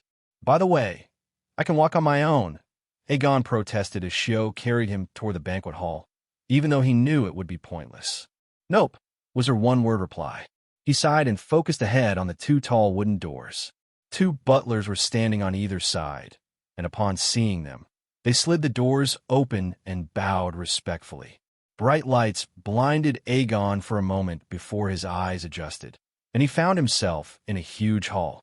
Unlike what he had expected, the hall wasn't suffocating with a crowd, but it was filled just enough to make it lively. The entire place was decorated with silken drapes of red and gold hanging from the ceiling, catching the soft glow of hundreds of lanterns that lit the room with a warm hue. Polished marble floors reflected the light, and the faint shimmer of crystal chandeliers overhead made the hall almost dreamlike. Long tables lined the sides of the room, stacked with plates of roasted meats, steaming bread, exotic fruits, and sweet pastries. The fragrance of wine and incense blended together, giving the air a heavy yet pleasant richness. The nobles and officials were dressed in their finest silks and velvets, jewels glittering on their fingers and necks as they clustered in small groups. Conversations flowed like gentle streams, laughter rising here and there, though more than a few gazes drifted toward the entrance with curiosity and expectation. It wasn't stiff and cold like some of the banquets Aegon had read about in books. No, this was joyful. Children ran freely, chasing each other and batting at the colorful balloons Shio had thought it funny to paste along the walls. Their laughter cut through the formality, making the place feel less like a political gathering and more like a true celebration. Shio had truly made sure this would be a fun and memorable birthday for him. Damn, they all look like important people. This is good, very good. I'll get good rewards. Aegon was full of smiles as he took in the sight, but their arrival instantly shifted the flow of the hall. The lively chatter slowly faded, replaced by silence as heads turned, and dozens of pairs of eyes landed on Shio and, more importantly, on Aegon. The nobles didn't speak right away, but their gazes said enough. Some were surprised, some were curious, some were calculating, and a few looked downright envious. Unfazed by any of it, Shio walked forward confidently, her heels tapping against the marble as if declaring she owned the hall. Well, she did. She went directly toward the main seat of honor where Arnold was waiting for them. The man seemed to have grown visibly older after his wife's death, but for today, he seemed like his former self again. Still, those who were familiar with him could easily see the changes in him. If once he had been the cold, ruthless commander of armies who killed and butchered enemies without mercy, now he was just a loving and caring old man of the neighborhood. The ferociousness in his eyes had been replaced by love and adoration for his grandson. But no one mistook that for weakness. These were people who had witnessed his prime, so they knew exactly the lengths he could go for his family. They knew him more as the White Death than Arnold Augustus. Arnold stood to welcome them, his expression lighting up as he took Aegon into his arms. Happy birthday, little Sunday. May you live happily for hundreds of years. Thanks, Oppa. But aren't you just blessing yourself and Shio with this? Aegon said in his childish voice that carried a strange maturity. What do you mean? Shio asked curiously from his side. You said you'll support me all my life if I decide to be a lazy bum, Aegon said with a sweet smile. Although I haven't decided what I'll do in my future, I still hope you'll support my laziness all my life. Doesn't that mean you're just extending your and Shio's lifespan? Arnold stared at him for a moment before roaring with laughter. His voice echoed through the hall, and soon the guests chuckled as well. Many exchanged glances, surprised that such tricky and clever words had come out of the mouth of a 1-year-old. Aegon just smiled at that. He had slowly learned to understand the people around him. It also meant he spent extra effort to understand the two people closest to him. That was why he had easily seen through Arnold's sad smile. Although he presented it as if he was happy, Aegon saw the sadness in his eyes. He could even guess his thoughts to some extent. He must be missing his family. It's a happy occasion that should be shared by everyone in the family, yet he only has us here. That was why he tried to lighten the mood, and it seemed to have worked. He could see amusement and mirth in his grandpa's eyes now, and it suited him far better than the sadness. "Opa, what are you giving me?" Aegon asked. "You'll find it out soon." Arnold wanted to pat his head, but lowered his hand to his cheeks so as not to mess with his hairstyle. "Enjoy the banquet your aunt prepared for you." "I'm looking forward to it," Aegon smiled. "I want my first gift of today from you." "Not me? How can you be so heartless?" Shio cried out, her voice tinged with betrayal. She didn't even care that many people were looking at her dramatic act. "You already gave me this huge party as a gift, though," Aegon countered. "That doesn't count." Shio wasn't backing down on this. "It'll be me who gives you your first gift. Just let her be, little Sunday." "She won't listen to anyone today," Arnold said with a helpless smile hanging on his lips. "She spent a lot of effort for your birthday." Aegon knew that clearly, so he reached out to her and kissed her cheek, which was kind of rare since he was mostly on the receiving end. "All right, I'll take my first gift from you." Aegon smiled at her. Shio had an urge to rain down kisses, but knowing that he would get too angry at her for it, she held back and smiled instead. "Let's greet everyone, okay? Let's wait for our guests first," Arnold said, turning toward the entrance. "Who is actually making us wait?" Shio frowned. "They can simply not come if they don't want to." "I don't care." Arnold glanced at her, and that was enough to make her shut her mouth tight. She knew his punishments better than anyone else in the world, so she didn't want to offend him. Not on this happy occasion, at least. Just then, a group of people dressed in fine blue silk clothes entered the hall, instantly drawing every gaze toward them.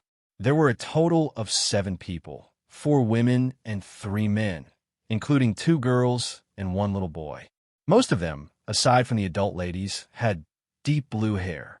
Everyone parted to make way for them, and many of the people present bowed their heads, clearly showing the high status of the family. In normal noble banquets, important guests like them would be announced by name and title when they arrived. But this banquet was planned by Shio, and she didn't care enough about anyone's titles. They were here to celebrate her nephew's birthday, not to flaunt their status or solve political matters. "Who are they?" Aegon asked in curiosity.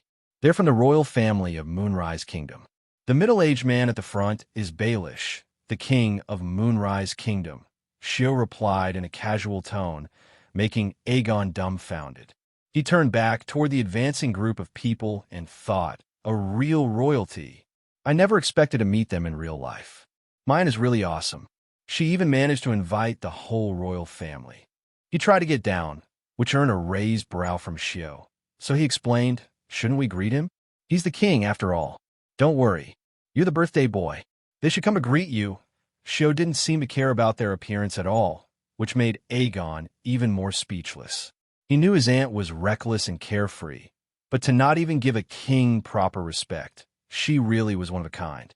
By then, Baelish had stopped before them with his family, and to the great shock of Aegon and several other guests present, the king of Moonrise Kingdom dropped to one knee, and his family followed suit.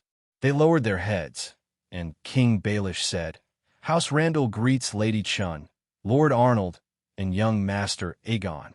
His family echoed the greeting, but Aegon was too shocked to reply. His mind replayed the events in a daze, and he thought, I knew my family wasn't simple, but damn, why is a king on his knees before us? He was utterly confused and turned toward Shio for answers.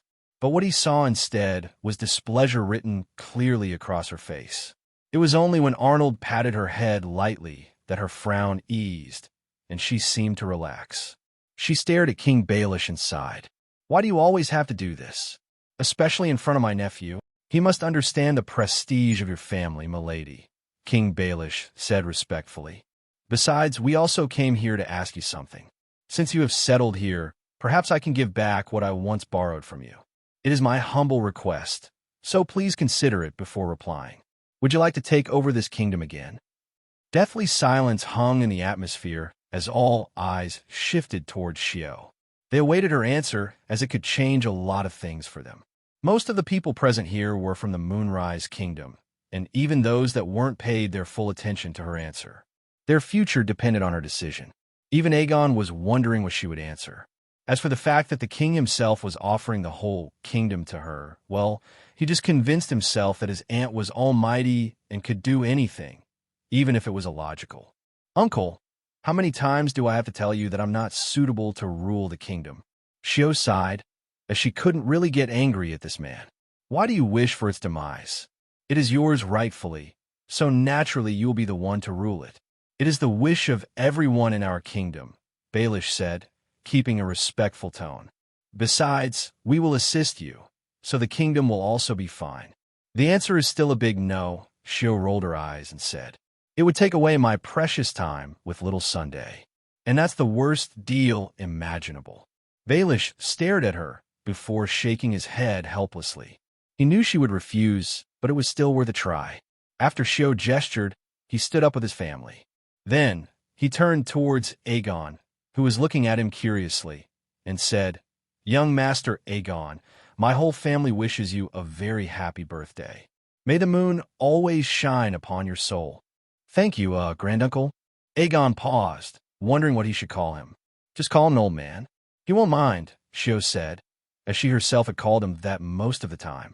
Aegon shifted in her arms and turned towards her. You're once again teaching me bad things.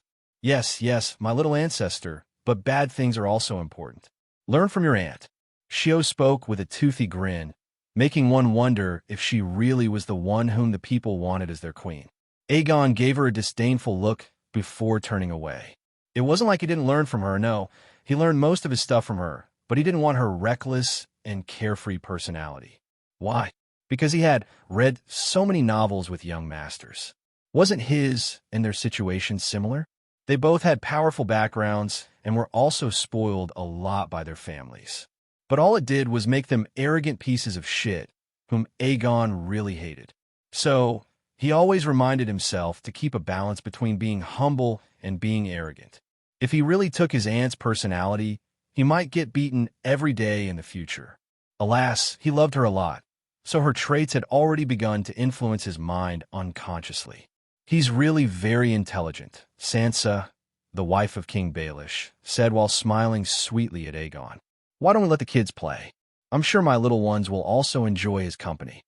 Hearing her words, Aegon looked down and found 3 pairs of curious eyes looking back at him. What emotion was in their eyes? He couldn't understand, but he did feel that they also wanted to play with him. We are waiting for one more guest, Arnold said, often glancing at the entrance. I believe they are already here, though. Just then, a couple set foot in the hall, and every single eye turned towards them. And safe to say, every one of them had their eyes widened in surprise and shock. Even Aegon was shocked, and his gaze followed the elegant couple who came to stand before them. The man was quite young and handsome, with deep blonde hair and emerald green eyes. Beside him was a beautiful young woman whose beauty stood out the most in the room. Her emerald green eyes were fixed on Aegon as she smiled gently. Beside her, a 5-year-old looking girl was walking by, holding her fingers. Her steps were short, but she still tried to keep up with the adults. The most striking feature that all of them shared were their pointy ears. How could Aegon not recognize their race?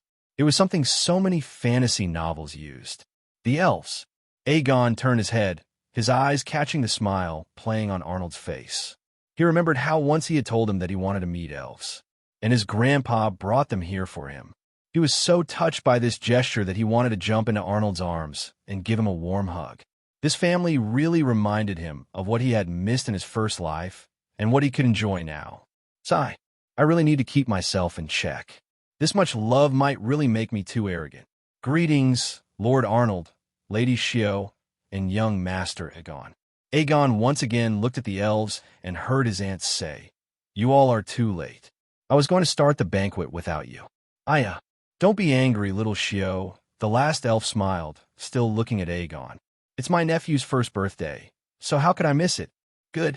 I don't want my little son to have a bad aunt, Xiao nodded and said. Let me introduce you to your aunt, who is also like my sister. She's Aurelia Silvaris. That's her husband, Theon, and their daughter, Ilera Silvaris. Hello. Aegon also smiled at them, and before he realized, he blurted out, "Can I touch your ears?" Expressions of the guests present there changed once again. They were already surprised by the appearance of elves here, but this request really shocked them. They expected some sort of drama, but, ha ha ha, he's really just like you, Shio. Aurelia laughed heartily, making the atmosphere brighten alongside her. It really was a strange feeling, but Aegon felt that the atmosphere around Theon and Aurelia seemed to change according to their mood. He's my little son, after all, Shio said proudly and shifted her eyes towards him. You really want to touch their ears? Since the cat was already out of the bag and they didn't seem to be offended, Aegon nodded and said, I wanted to feel them. You can touch my ears. Surprisingly, the voice came from the little girl standing beside Aurelia, her daughter Ilera. Her words also made others surprised, especially Aurelia and Theon, who knew their daughter very well. Aegon observed others' reactions to Ilera's words, and only then did he remember something he had once read in a book. Exact words flashed in his mind, telling him that elves' ears were sacred and only their spouse could touch them. I'm sorry. Aegon quickly apologized, confusing others. I forgot for a moment about your tradition. His perfect memory made him remember every single moment of his life very clearly, but it was also very annoying, so Aegon had learned to only focus on the important parts. Still, he could access every memory if he wanted. My cute nephew is so smart. Aurelia laughed at his words and said, treating him more like a teenager rather than a baby. Don't worry about it. That tradition is way too old, and nobody follows it anymore. But our ears are still very sacred to us, and only close ones can touch them. She patted her daughter's head lovingly and said, she knows it too. If she gave you permission, then it means she wants to be your friend. You don't need to overthink it. Oh, Aegon turned towards Ilera, who was still looking at him with her small emerald eyes, and said, thank you. But I have a condition, Ilera said in her sweet voice. What? Aegon asked. I want to pinch your cheeks. Ilera stated her intentions clearly. Aegon thought about it for a few seconds before nodding. Equal time. Deal. Everyone was amused to see the kids talk as if they were making a huge deal, but who would tell them that it actually was a big deal to both of them? You two can play later, Shio said. For now, let's start the banquet. I don't want our guests to keep waiting. Many had the urge to roll their eyes at her comment. What had they been doing till now? I didn't wish my nephew a happy birthday. Aurelia stopped Shio and tried to take Aegon from her, but it was a futile effort.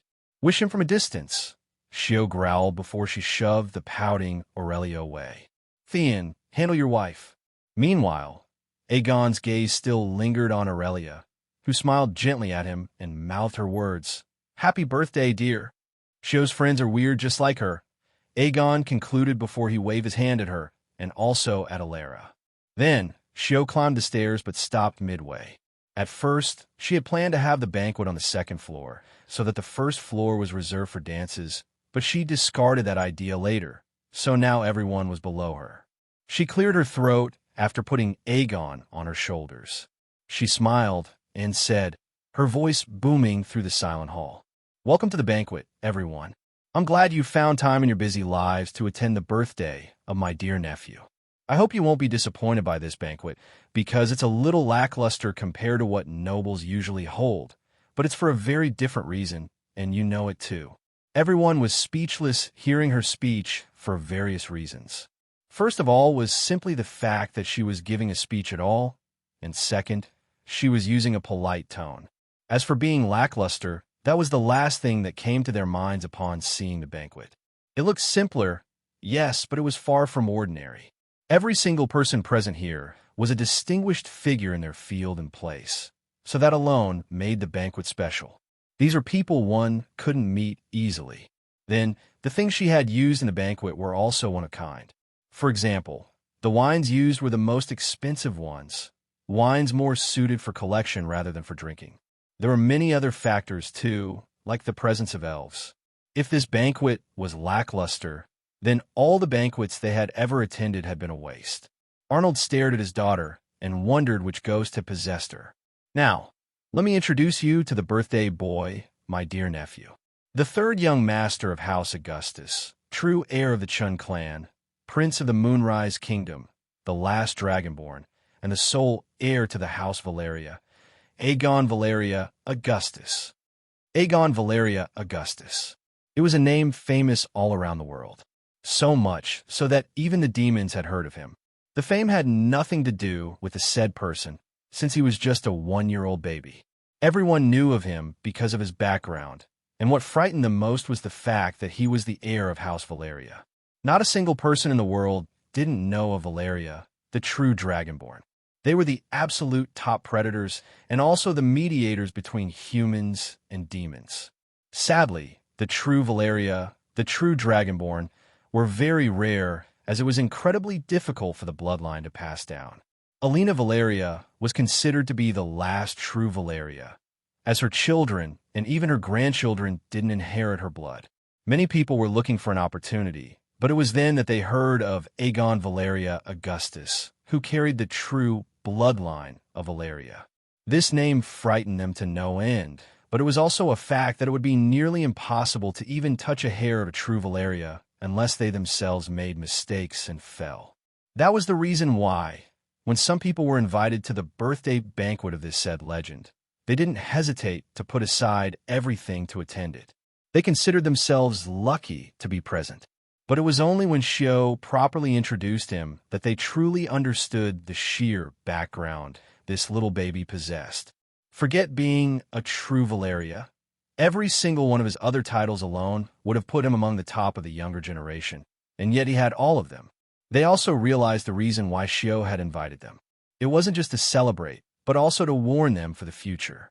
She was announcing what Aegon meant to his background, and that everyone should think 10 times before even considering harming him. But some of them also realized that it was actually an opportunity. Shio was reminding them that she trusted them to some extent, and if ever in the future they helped Aegon and saved him, his backing would be grateful and would forge connections with them.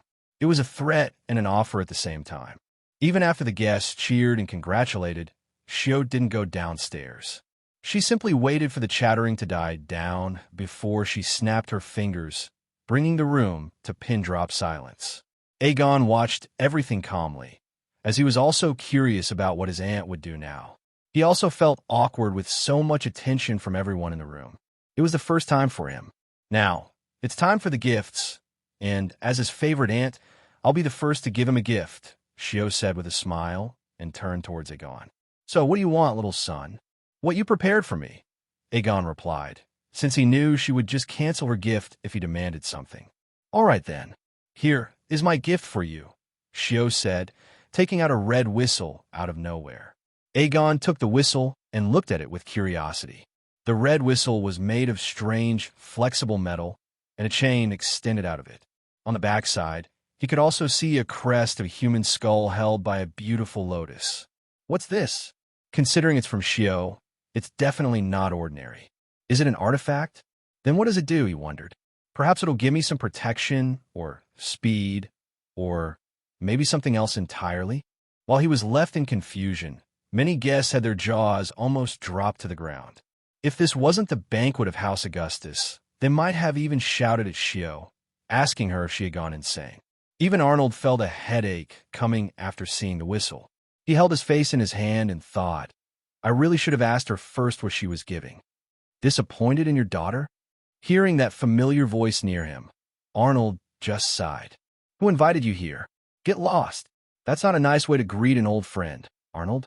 Arnold wanted to punch him, but thinking that it would ruin the banquet, he suppressed his growing annoyance. He turned to his side and found a man not much older than him standing there. The man had a lean figure with a hat hiding his features, but Arnold could still see it clearly. Those familiar silver hair and golden eyes were something he, or anyone, could never forget. And there was also his annoying smile that Arnold always hated. He still had it plastered on his face. Arnold scoffed. Your presence isn't needed here. Oh, I think quite the opposite. How can I miss the first birthday of the last Valerian? The man chuckled softly and said, Still, I didn't expect that girl to actually give away the totem. Many unexpected things have happened in the past year, Arnold said, turning his attention back to Aegon, who was trying to find ways to use the whistle while Shio laughed at his clumsy attempts. A smile automatically formed on his lips upon seeing this sight. "Won't you ask about my well-being?" the man asked in a fake upset tone. "I was hurt, you know. I didn't expect you to run off after dropping all responsibilities on my shoulders. They're your responsibilities to begin with. You're just too lazy to deal with them," Arnold said, gritting his teeth at the reminder. "What's mine is yours. That's what friendship is, my dear best friend," the man said with a smile. Arnold really wanted to forget everything and throw this guy into a volcano or something. But he knew this damn man would just crawl out of it as if he had only taken a bath. So he chose to ignore him completely. "But it's good that you dropped those responsibilities," the man said, his voice losing its playful tone. "Did something happen?" Arnold asked, his heart tensing up. "I would be restless too if my enemies gained a Valerian all of a sudden," the man said.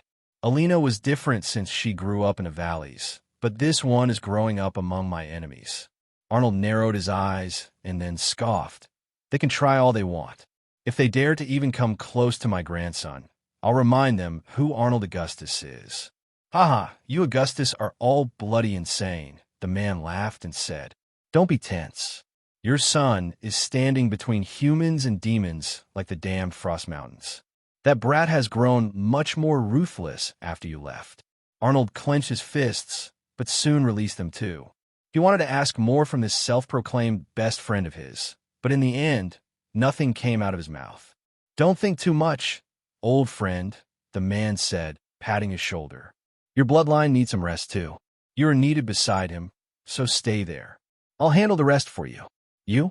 And take responsibility?" Arnold rolled his eyes at him.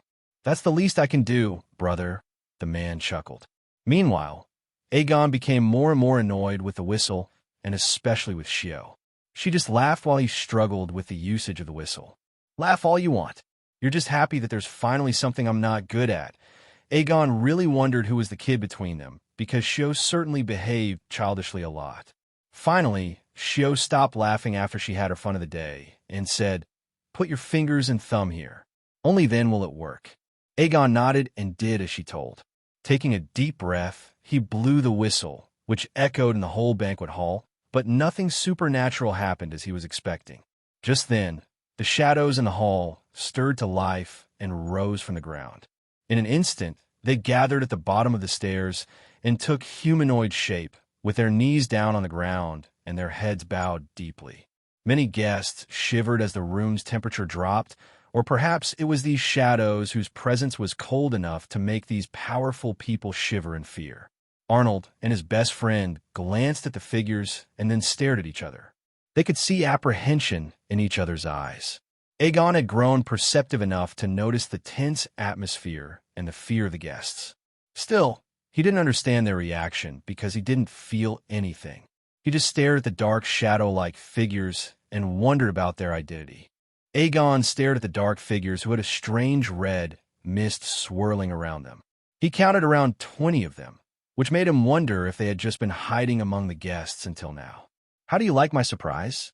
Shio asked, her eyes looking at him as if seeking praise.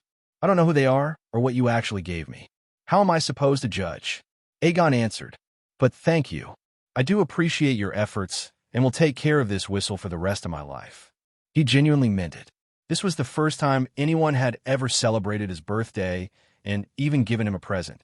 In a way, this was his very first gift in both lifetimes. How could he not cherish it?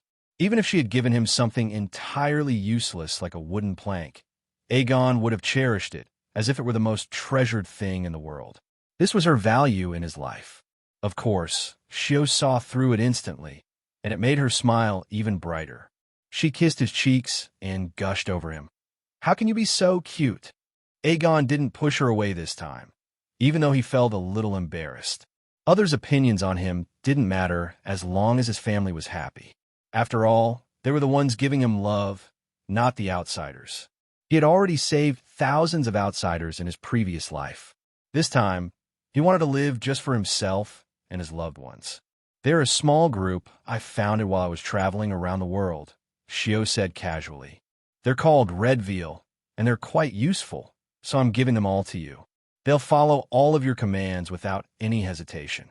She turned towards the figure kneeling at the front and smiled. "Hecht, greet your new chief." "Chief."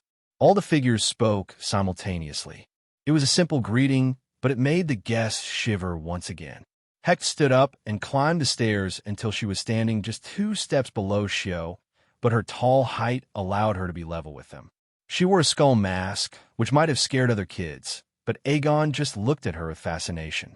Hecht was intrigued by his strange behavior and smiled beneath the mask. She took his soft hands in her calloused hands and slowly lifted her mask, so only her mouth was visible. After giving a soft kiss on his hand, she proclaimed, "From this day onwards, the red veal will breathe according to Master Aegon's wishes. We are under your command." Aegon ignored everyone's reaction and thought about Hecht's words. Then he asked, "How many people are in Red Veal?" "A total of 98, including me, Master," Hecht replied calmly. 98? That's a lot of manpower. I can ask them for labor for my projects. They seem strong." Aegon smiled at that thought and said, "I look forward to working with you all." Shio wanted to laugh loudly at his words. She understood what was going through his head, so she didn't misunderstand like the others. "Oh boy, I never thought the killing machines I raised would one day end up as free laborers," Shio thought in amusement. Meanwhile, others were left staring at Aegon's sweet, innocent smile, even though his words suggested something entirely different. The Red Veal. Most of the guests here were familiar with these death machines raised, or rather, gathered by Chinshio herself. Whatever the case was, these people were famous as one of the deadliest mercenary groups in the world. They had the highest rate of successful missions, as they had never failed, not even once. Even the demons feared their ruthlessness and cruelty. They were also known as the Lotus of the Last Dawn because their lotus crest was the last thing one saw before their death. The only one who could command and control these ruthless devils was Chinshio, because they wouldn't even listen to emperors. And now, the power to command this deadly mercenary group was in the hands of an innocent child. The same child who said he looked forward to working with Red Veal. What was the work of Red Veal? They were scared to think that a Valerian like Aegon was going to become like the Red Veal. All of them turned towards the smiling Chinshio and could only pray to their gods not to give the world a second Chinshio. Of course, Arnold was also among these people, because he didn't want another Chinshio. Still, he wasn't too worried, because he knew Aegon and Shio were polar opposites, even though she raised him. He noticed that Shio was going to say something, so he stepped forward and said, "Next is my turn." Shio pouted at his words, but still dismissed the Red Veal as the figures once again vanished into the shadows. After reaching the 2 of them, Arnold smiled lovingly at his grandson and said, "My gift might be a little lackluster compared to your aunt's, but it's something that'll help you a lot." With that, he handed over an obsidian key to Aegon and said, "This is the key to Nana's and mine's treasury. You'll need a lot of resources because of your ideas, so you can find all of them there." Once again, people misunderstood his words, but he didn't mind it. It was better that they learned to fear Aegon, so he would remain safe. "Really?" Aegon exclaimed, making Shio grumble to herself, which he ignored. "Thanks, Oppa. I will really need them." "As long as you're happy," Arnold patted his head warmly and said. "And once again, happy birthday. I love it." Aegon smiled brightly at him. That single smile seemed to melt many hearts, making them forget the dangerous future they had been imagining. They couldn't picture such a cute, innocent, and bright child joining the ranks of Red Veal. "Little son, you didn't like my gift? I'll give you something else then," Shio said, her eyes filled with sadness. "She is way too dramatic." Aegon was speechless. "I like it a lot, but you didn't exclaim in happiness," Shio pointed out, "because I didn't understand your gift." "It's that wonderful," Aegon said randomly, which seemed to have worked on Shio as she lost her sad mood and smiled again. "See? She's so easy to satisfy. My silly aunt, I really love you." If only others had heard their words, they would have smashed their heads against the walls. Shio was easy to satisfy. Since when? She was the most unreasonable person and could never be satisfied. It was only with a few people that she behaved like this. If I may, can I be the next one to congratulate the child? Shio lost her smile and narrowed her eyes at the newcomer. What are you doing here? Who even invited you? Aegon was still thinking about Arnold's gift when he heard a voice beside his grandpa. Only then did he notice a tall man with a hat standing right beside Arnold. What the? Since when was he standing there? He exclaimed mentally. He really hadn't noticed him until he spoke, which surprised him since he had the habit of always noticing the people around him. Aegon ignored Shio's sharp words and stared into the man's golden eyes. For a second, he wondered if they were the same as his, but then he shook off the idea. For some reason, he felt they were different from his own. He just couldn't put his finger on it. Oppa, Aegon called out before the man could answer Shio. Is he Grandma's brother? As if she could ever have such a stinky brother. Arnold snorted in response. He's a friend of mine from my hometown. I didn't think he would actually come here. Oh, so you're Oppa's friend. Hello, I'm Aegon. He politely introduced himself. Hello, little friend. You can just call me Grandpa Sam if you want. The man smiled and said, and happy birthday. May the sun bless you for 1,000 years. Thanks, Grandpa Sam. Aegon was naturally polite with his grandpa's friends. I won't waste too much of your time. Grandpa Sam took out a pendant from his pocket and put it on Aegon's small, chubby neck. This is my present to you. As for what it is, you can ask your Oppa later. Whatever it is, I'm happy with it, Aegon said, marveling at the bright, sun-imprinted pendant. Besides, you came all the way from the Empire to here. I should be thankful for that. I really didn't think this lass could actually teach someone such politeness. Grandpa Sam chuckled softly. Meanwhile, Aegon stared at his eyes again. They were really fascinating to him, and he had a strong feeling that this man was a powerhouse. How? Well, he did get something as a reward once. Ding! 6th sense upgraded to Fated. Since then, he had naturally become keen to the nature and probabilities of his future. It was just as the name suggested. It felt like his senses were telling him tales of fate, but it was random and unpredictable. Now, those same senses were telling him that this man wasn't as ordinary as he pretended to be. So, he decided to use one of his precious sign-ins on him. Grandpa Sam, I also want your blessing, so pat my head. Oppa always does it for me, Aegon said, as he lowered his head. It wasn't a lie, since he did hear from his grandfather that blessings from elders were really good and auspicious. Grandpa Sam smiled warmly at him and patted his head lightly. My blessings are always with you, little Sunday. You don't even need to ask for that. Aegon smiled and mentally gave the command to sign in. Do it. Ding. Signing in the Hanging Lotus Pavilion. Ding. Legendary rank fragment of Skybreaker acquired. Ding. 50x reward bonus applied. Ding. Transcendent rank Skybreaker acquired. Fortunately, Aegon had his head lowered. Otherwise, others would have seen his eyes widening in shock. Then he smiled widely and thought, this is just crazy. I knew this old man wasn't simple. He didn't know the actual ranks of artifacts, but the simple mention of Transcendence spoke of its true power. Besides, he remembered how he had acquired a legendary rank physique at the start, and that was only after applying the boosts. Now, just a simple sign-in on this grandpa gave him a legendary rank artifact, which obviously told him how ridiculous this artifact truly was. I will first check if I can even wield it. Sigh.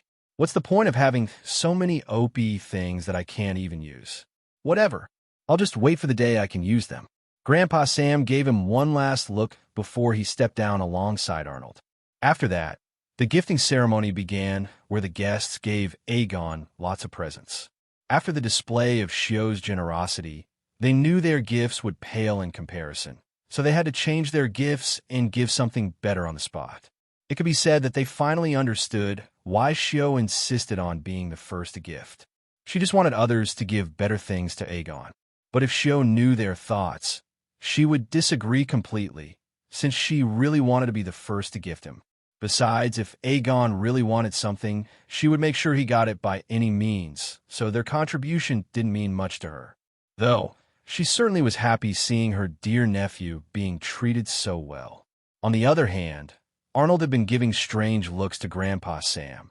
but he still sat calmly as if nothing could bother him.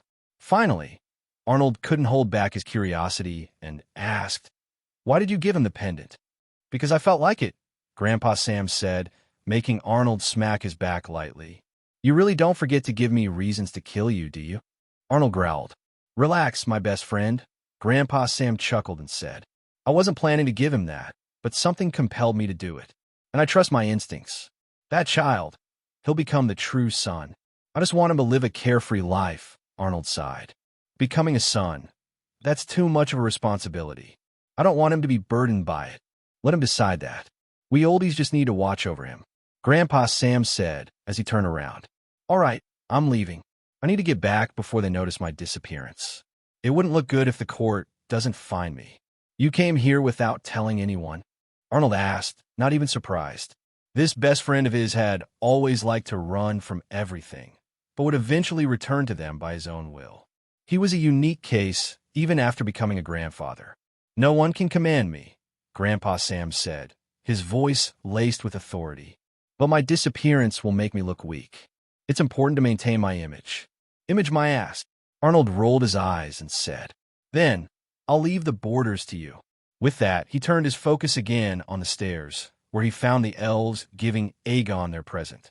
Now, he was certainly curious what they would give to Aegon. After all, this was the first time in many years since elves attended a banquet of humans. Everyone thought they had enough shocked for the day when the guests began to give rather normal gifts, but all eyes turned towards the stairs when the elves climbed up. Aegon gave a side glance to Shio, who had pocketed all the gifts, and asked, "I don't understand what they are, so will you explain to me? I do feel like they're rather precious." "They are precious," Shio nodded. "Just remember the faces of everyone here. Whenever you have a problem in the future, you can go to any of them, and they'll help you out." Aegon hummed, though he didn't take her words too seriously. He had read enough literature to know about humans' vile nature, so he wouldn't trust them too much. Or at least that's what his inner reader told him. "Baby Elle, why don't you give a gift to Aegon?" They heard the pleasant voice of Aurelia and turned towards the elf family.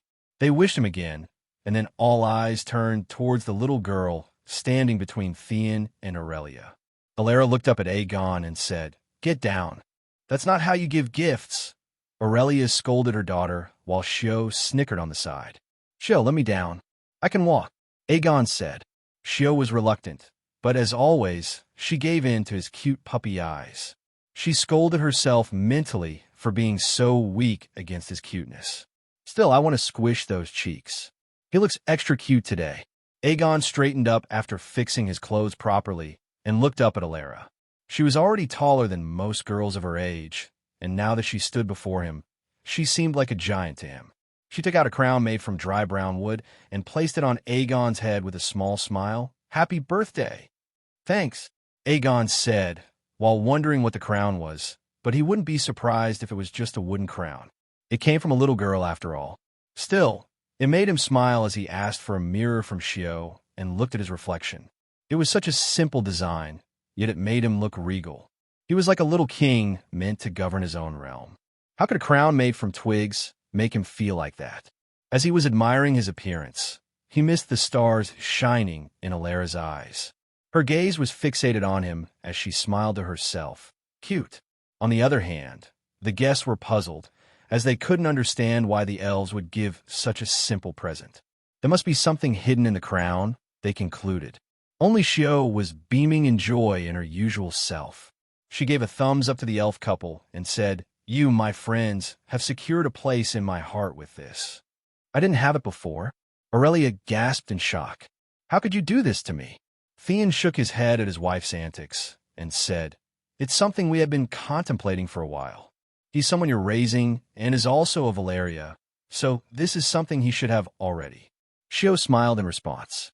Unlike the others, she knew what this small twig represented. It came from the world tree of elves, and anyone who had this could roam around in Sylvana freely. As elves were known for their beauty, charm, and high affinity to magic, they were sought after by many races as slaves, so only elves were permitted inside Sylvana.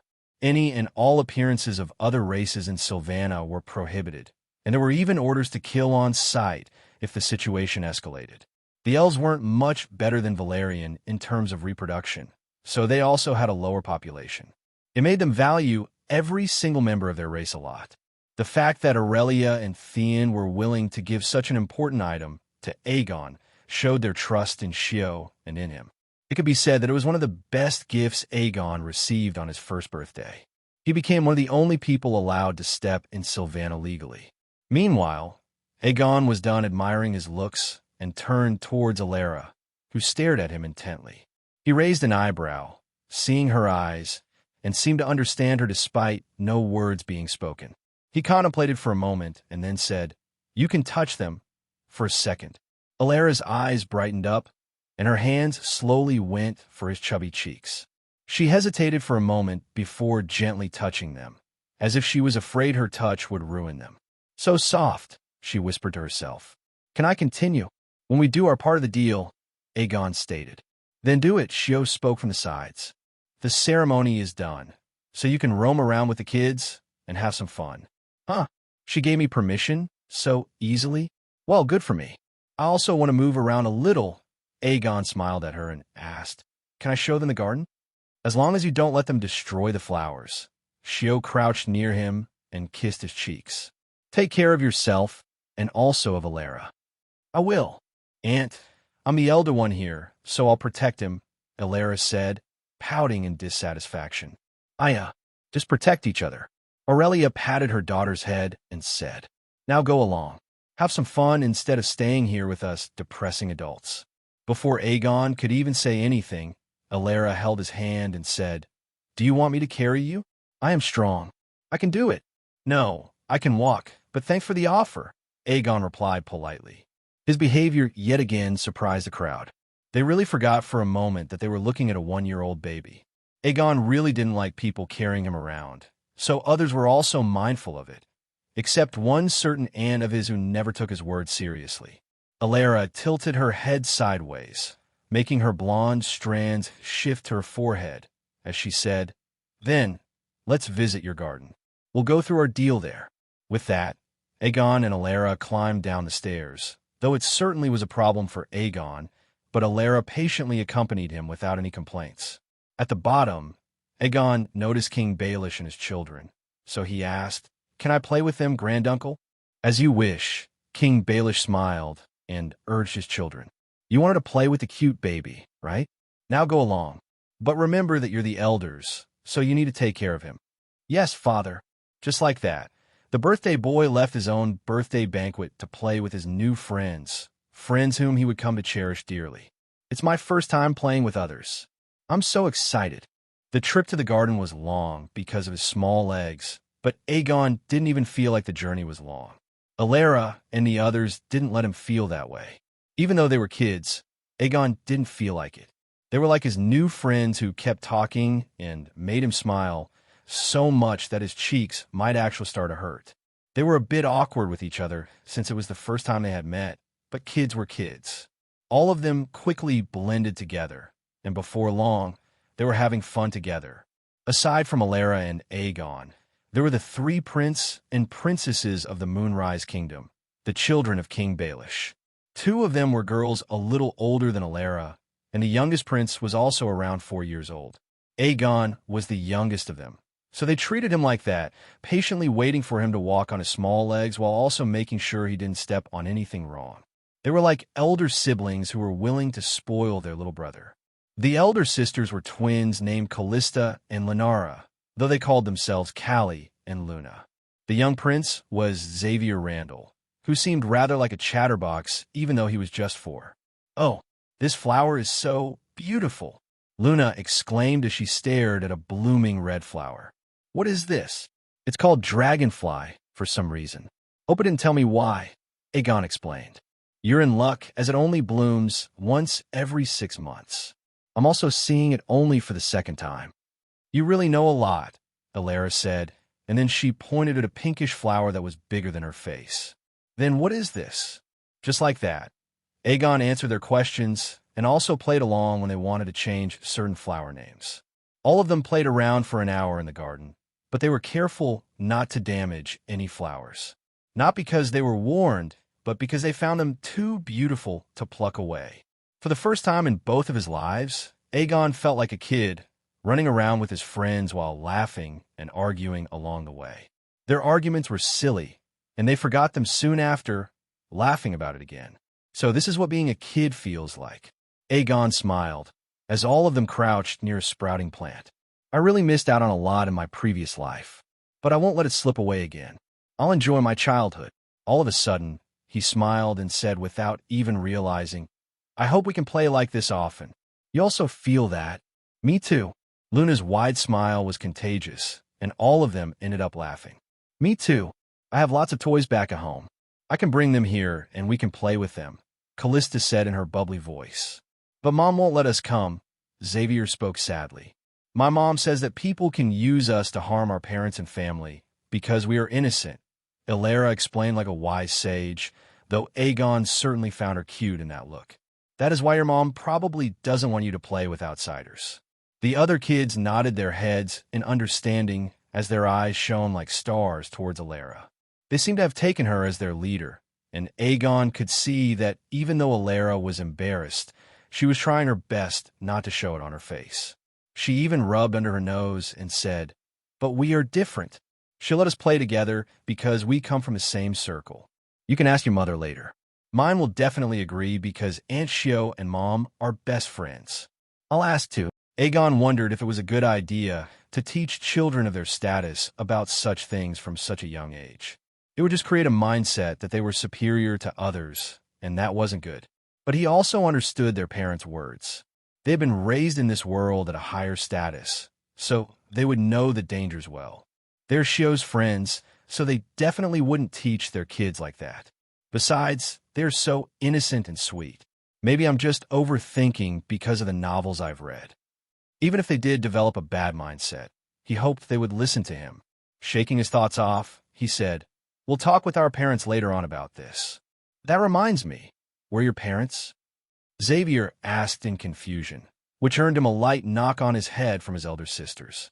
Shio is my parent, Aegon replied without a change in expression. Isn't she your aunt? Xavier was still confused. Yes. Then, how come she's your parent? Because she's my everything. She plays every role I need in my life, Aegon replied calmly. Xavier was still confused, but his sisters stopped him from continuing his questions and changed the topic back to their conversation about flowers.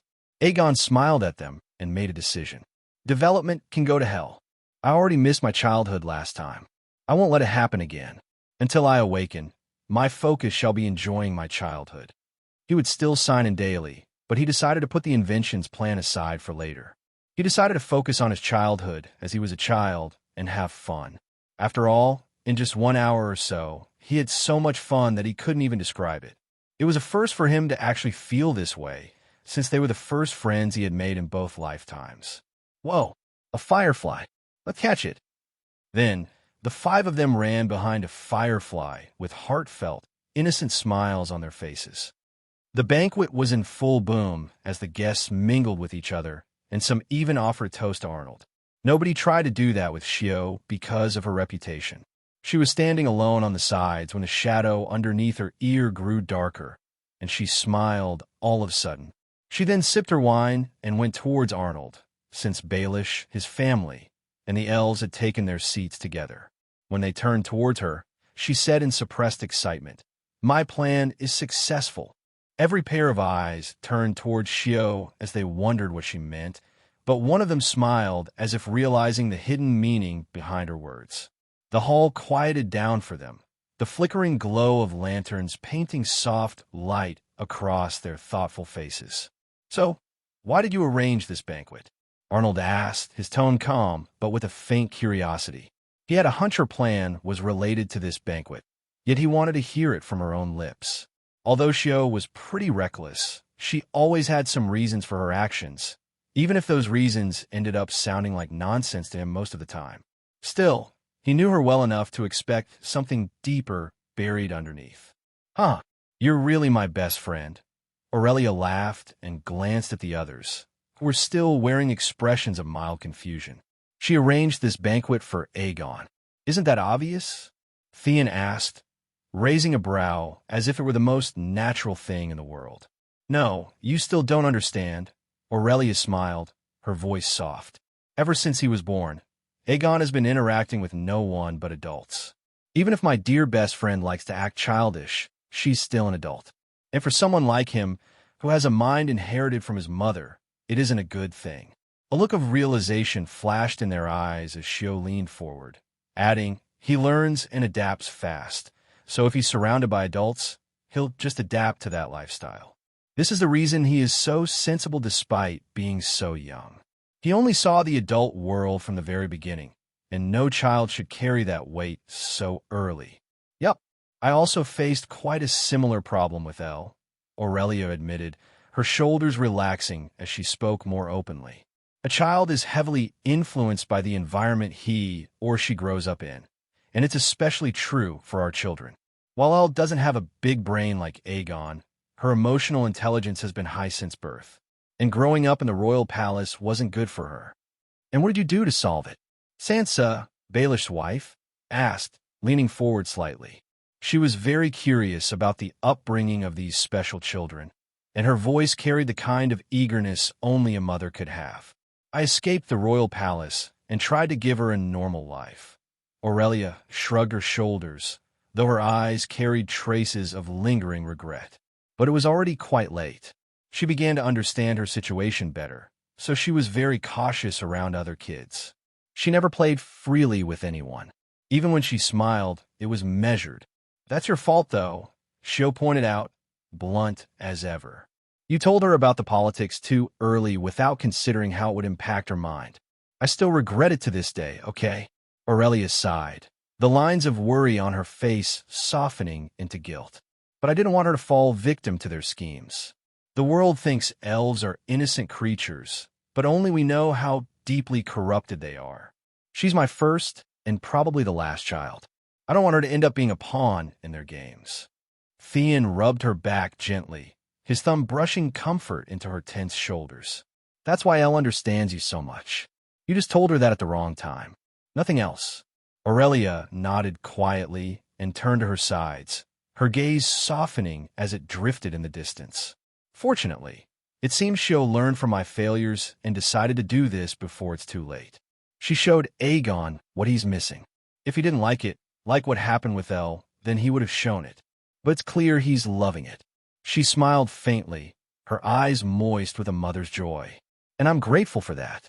This is the first time I've seen my baby Elle talking so freely with others. She considers Aegon to be the one friend she doesn't need to worry about. She can be free with him. She didn't say it, but we know how much she longed for a normal friendship, Theon said, his deep voice carrying the relief of a father. A child is a child in the end, no matter how special they are. So I'm really happy you did this, Shio. I can't thank you enough. Shio waved her hand casually and said, don't be so formal now. Leah is like a sister to me, so you really need to drop it. Besides, didn't my little son benefit from it too? We're even. Yeah, I should be the one thanking you here, Baelish said with a smile that reached his eyes. My children are now friends of someone like Aegon and Alara. I have to thank you both. I think you're mistaken here about something. Uncle, Shio corrected him with a small shake of her head. Those two are perceptive and also quite closed off ones. They won't let someone in their heart so easily. Your kids are just that good. They manage to charm their way into their hearts so easily. Yes, let's just let kids be kids. They can play around or fight among themselves, Aurelia said with a smile that carried both pride and relief. We should be drinking wine here in celebration because I'm too happy for my baby darling. Your throne is gone, Theon. Shio clicked her tongue, her tone playful but sharp. I don't mind if it's Elle doing it, he shrugged in response, his lips quirking into a rare, carefree smile. Shio just gave him a look of disappointment and said to the others, I'm more curious about their deal, though. Huh, they're so cute for that. They really decided that as if it was some peace treaty between humans and demons. Aurelia laughed, her mind drifting back to that scene with fond amusement. Arnold watched everything silently, yet there was a subtle smile tugging at his lips. This last is finally growing up. Dear, are you seeing this? I would have liked to see your look on this. He glanced sideways, the shadows of memory brushing across his face.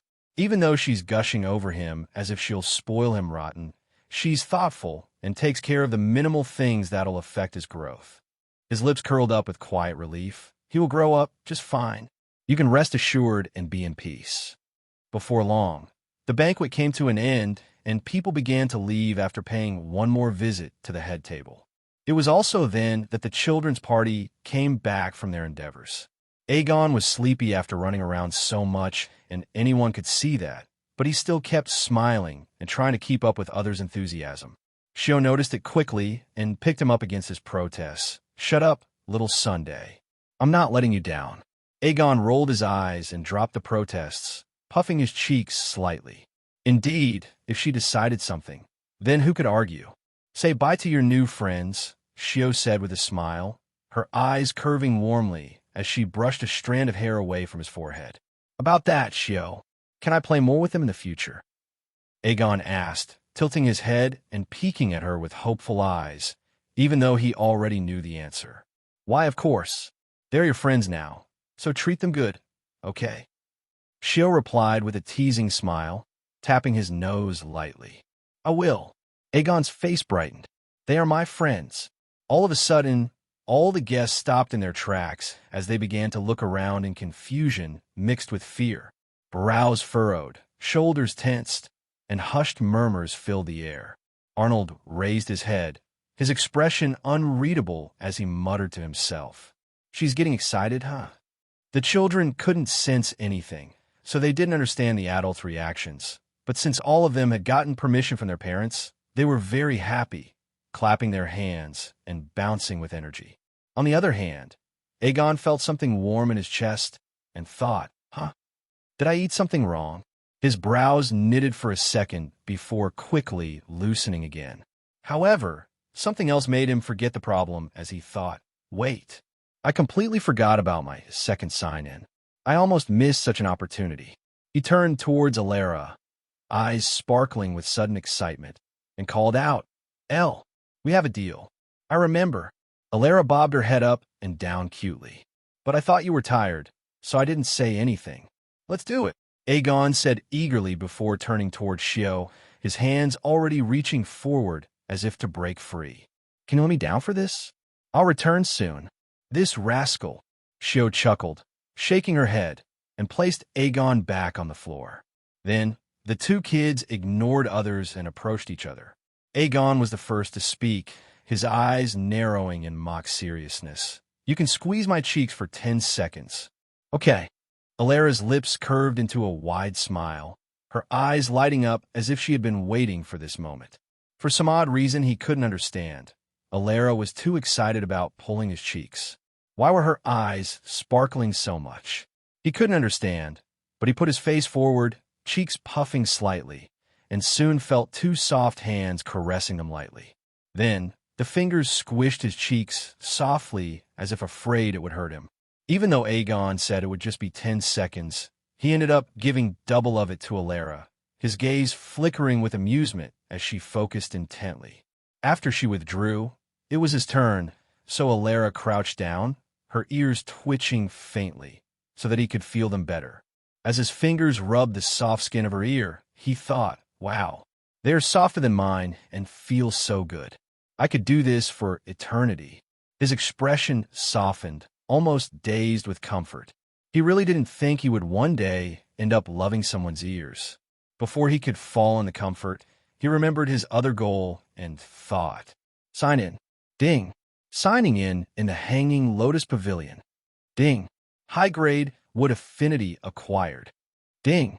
50x reward bonus applied. Ding. Passive trait. Harmony acquired. The hell is that? Harmony? System, explain it when giving things. Trait, Harmony. A rare and passive trait that ensures perfect balance between body, soul, and all forms of energy.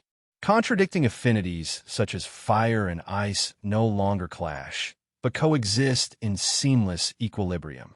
Any newly acquired affinity, physique, bloodline, or anomalous power will be naturally assimilated into the host being without risk of rejection or self-destruction.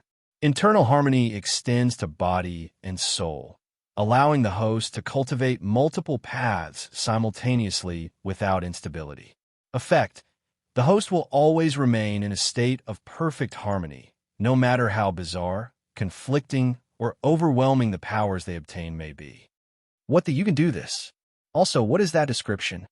Aegon was dumbfounded, his eyes widening as he unconsciously pinched Illyra's ears, earning a painful grunt from her.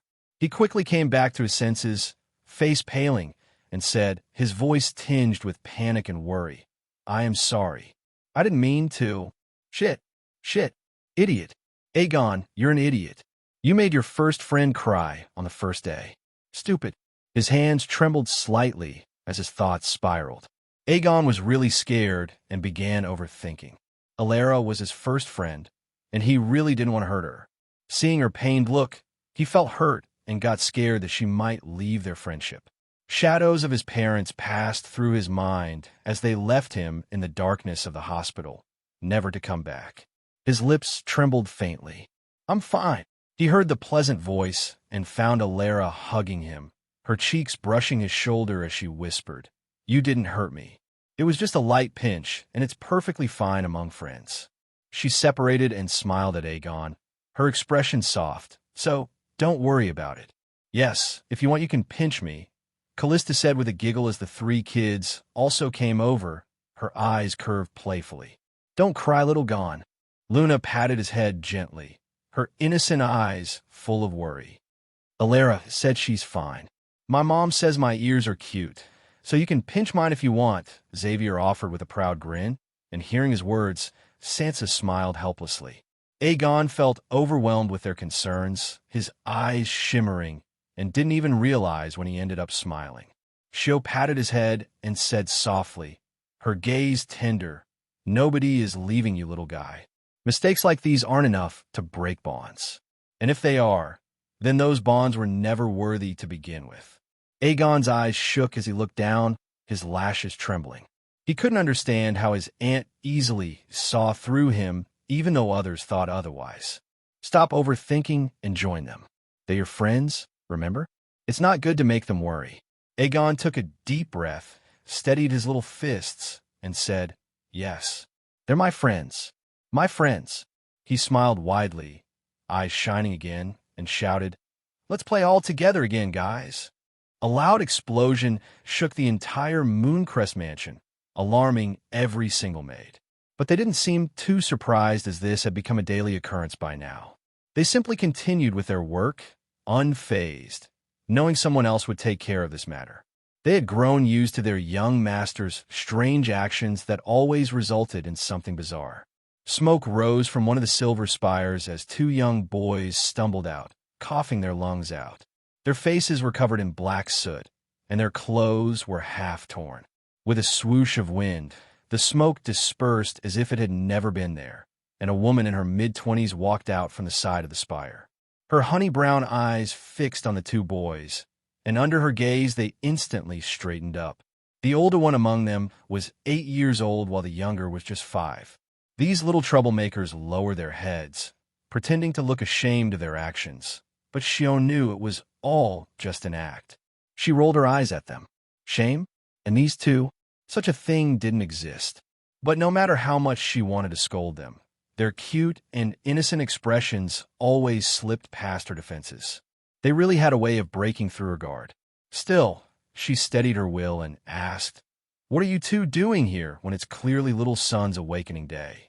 Aegon scratched his head sheepishly and said, "We were just trying out something, and it exploded." As she narrowed her eyes, he quickly added, "But I added precautions. That's why only the smoke managed to do this to us. Otherwise, we're completely fine." Sho looked at their state and could tell he wasn't lying. Well, it wasn't like Aegon ever lied to her anyway. Sometimes she even wished he would learn to lie, but he never did, especially not to her. He's getting crazier with his experiments, but he also takes more precautions. I guess that's something. Sho sighed inwardly before saying, "Enough for today, then. Weren't you excited for your awakening? What happened to that?" "Of course, I'm excited. I was just easing my mind before the awakening," Aegon replied before turning towards his friend. "Zav, you can wash up in the other room." Then we'll meet in the awakening chamber. I'll be waiting then." Xavier waved his hand but stayed quiet otherwise. Although Shio doted on him because of how close he had become with Aegon, she was still terrifying when angry, so Xavier didn't want to risk saying anything that could set her off. Aegon nodded before following Shio. She tried to pick him up, but he darted away, saying he was too dirty to be carried. As he neared the hot springs, his thoughts drifted. 5 years had passed since he reincarnated into this world, and it didn't even feel that long. He had so much fun that the years slipped by in the blink of an eye. As he had promised himself that day, he didn't waste time overthinking and simply focused on enjoying his childhood, and that was exactly what he did. Though, he still invented a few things he received from the system, mostly in his free time, and also because they made life easier for everyone. For example, this hot spring he was heading towards now. They had magic-powered hot springs before, but Aegon managed to create a natural one that anyone could use. The maids were overjoyed with it, as they needed something to ease their exhaustion after long days of work. But none of these inventions stopped him from playing around with his friends. He also learned to let loose instead of always acting overly sensible. In his early years, he behaved like that, unconsciously desperate for his family to like him. But now he understood they would love him regardless, so why bother being so restrained? Now he was free, and he truly enjoyed his life with friends who loved him just as much. Even though he didn't see Alara as often as Xavier and the others due to the distance, she was still just as important to him as the rest.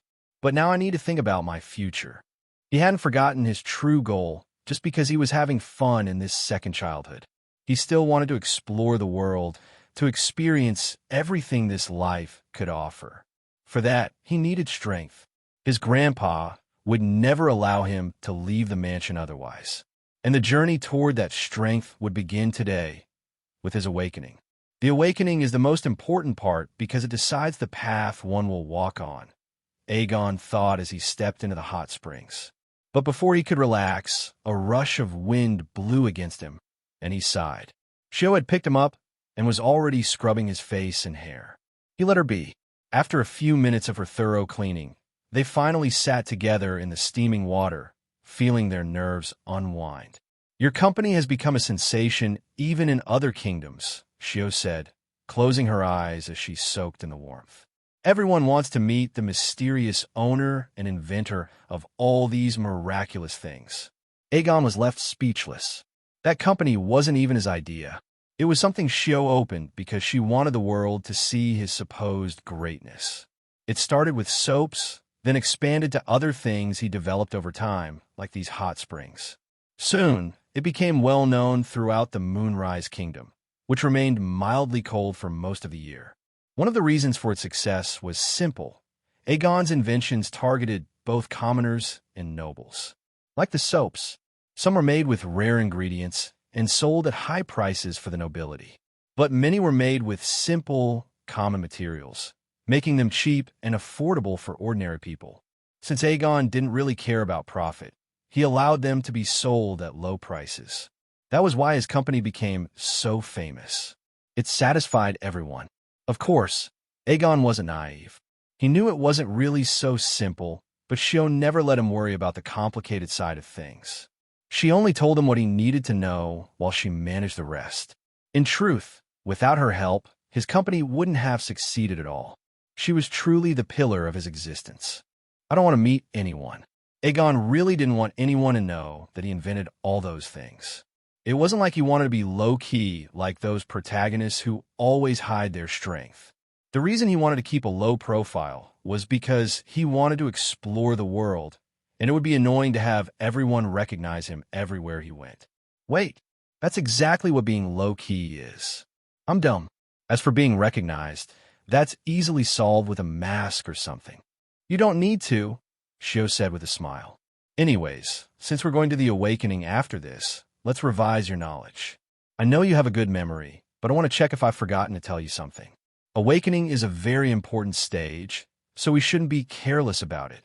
Aegon nodded slightly and began explaining everything he had learned since he turned 3 years old. There are 3 pathways of power. First is body, which is the most used pathway on our continent.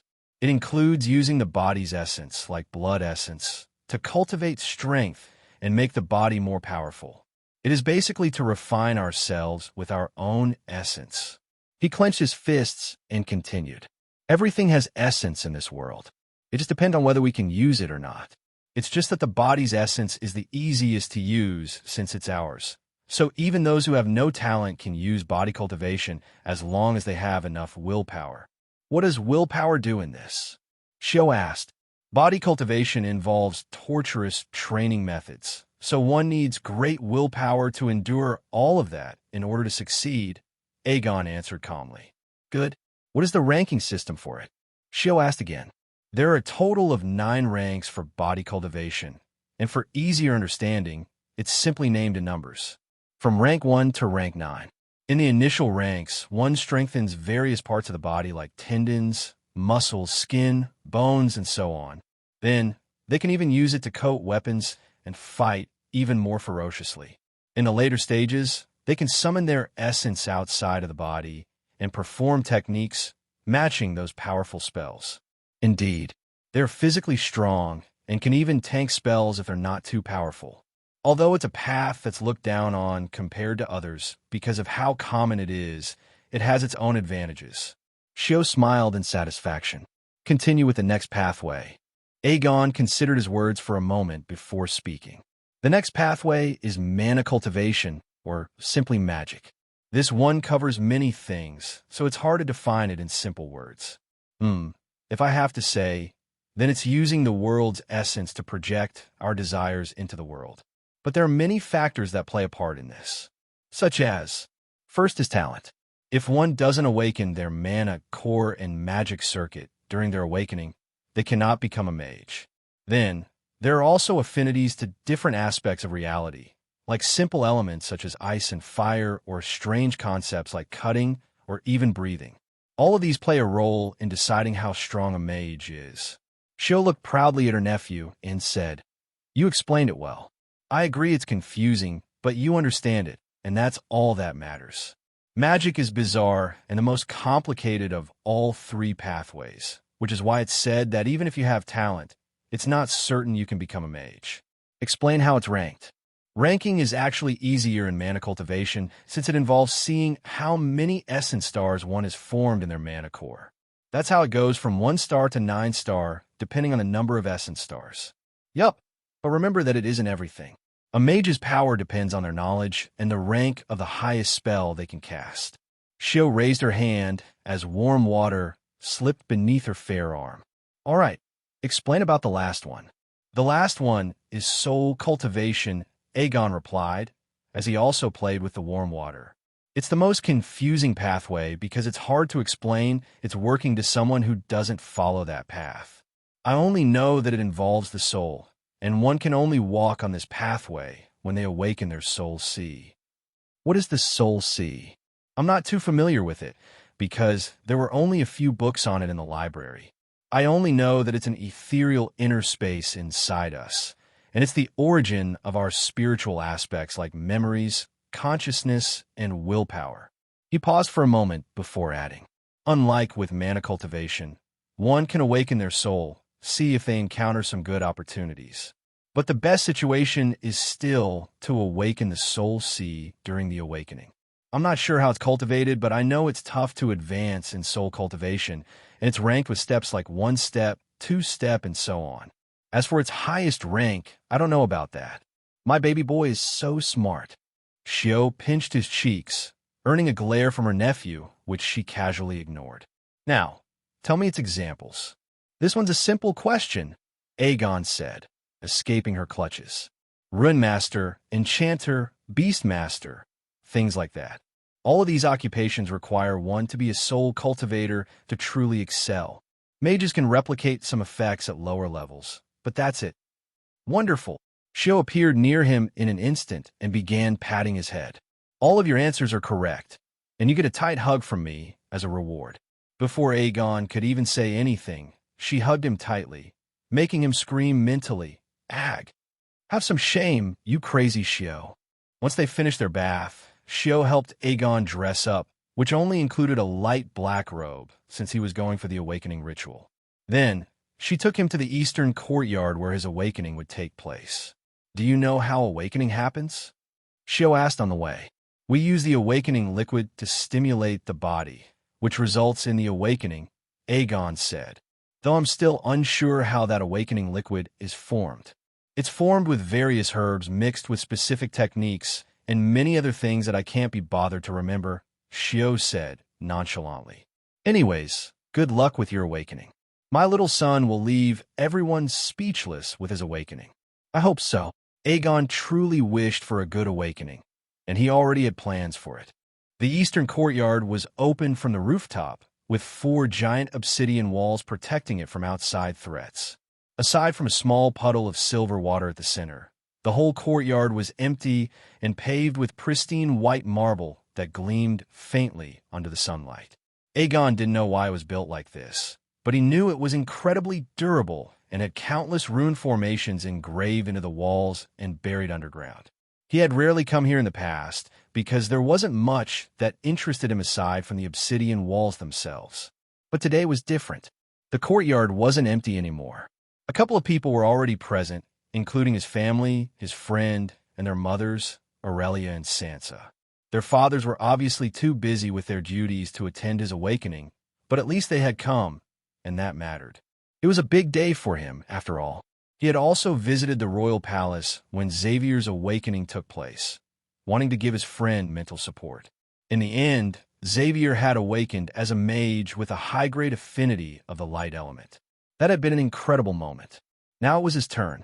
He smiled at everyone as they gave him encouraging looks, their gazes warm and expectant. Then he walked toward Arnold, who patted his head gently and said, "Go and sit in that awakening liquid. We will do the rest." Aegon nodded in understanding and went to the center where he found the small puddle of shimmering silver liquid. Without overthinking it, he stepped into it and sat down. Surprisingly, the liquid wasn't shallow at all. It reached up to his knees when he stood in it, so when he sat, half of his small body was submerged in the silvery substance. He took a deep breath to calm his nervous heart and thought, "Sign in." Ding. Signing in the awakening liquid. Ding. 10 liters of awakening liquid acquired. That is probably the same as what I'm in right now. Or maybe not. Ding. 10 X rewards bonus applied. Ding. 100 liters of awakening liquid acquired. Aegon was speechless. The hell? It gave me quantity this time? What am I supposed to do with 100 liters of awakening liquid? He quickly pushed the thought to the back of his head and closed his eyes. His mind soon turned extremely relaxed as he waited for the stimulation Shio had spoken of.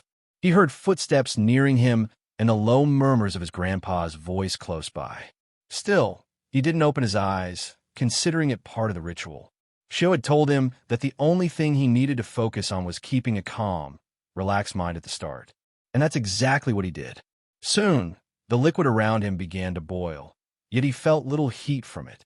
It transformed around him, and before he even realized it, the silvery liquid began climbing up his limbs, crawling across his body until it covered him completely. But he kept calm as the liquid seeped into his body through the tiny pores of his skin. He didn't know what was happening afterward, but he felt something writhing inside him, followed by a soothing warmth that spread through every part of his body. There was pain, mild, sharp bursts that stabbed at his insides, but each pang was quickly soothed away by the warmth. And even if it wasn't, Aegon had once acquired pain resistance in one of his sign-ins, so he would have endured it regardless.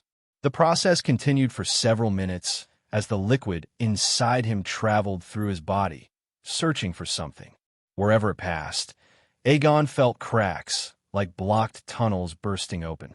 But instead of agony, he felt refreshed, lighter somehow, and with each wave, he gained a strange sensation that he could control those parts of his body better now. Soon, the liquid gathered near his chest from all directions, and Aegon felt a muffled explosion that shook his very heart. Yet the liquid didn't linger there. It left behind a vacant space at the core of his chest, which quickly began to fill with air seeping in through the same pores the liquid had entered from. Aegon knew this wasn't ordinary air. This was the world's truest essence, the mana itself, filling his newly opened mana core, unlocked by the awakening liquid. Phew, at least I'll become a mage. As for affinity, I'll have to find out later. Wait, where's this liquid going now? More minutes passed, and then the liquid surged upwards, rushing toward his head. Startled for a moment, he quickly remembered Shio's instructions and forced himself to remain calm. All the liquid gathered inside his head and then vanished, leaving him utterly confused. The awakening liquid was supposed to exit the body once the ritual was complete. Is it trying to do something else? He wondered. I have more liquid, so let's test it out. He could feel the puddle around him shrinking as all the awakening liquid was devoured into his head. That was why he guessed the liquid had been insufficient for whatever his body demanded. He gave the system a command to send the awakening liquid directly into his body, and soon he felt an enormous flood of it being swallowed into his mind. At first, nothing seemed different, but slowly his thoughts began to churn faster. The world around him grew clearer, even though his eyes were still closed. It was as if he suddenly understood himself and the world better than before. What is happening? Is my soul awakening? Both mage and soul cultivator at once. Aegon was dumbfounded, but he quickly focused on the changes inside him. In the very next second, his senses warped, and he realized the world had shifted. Even with his eyes closed, he could still see.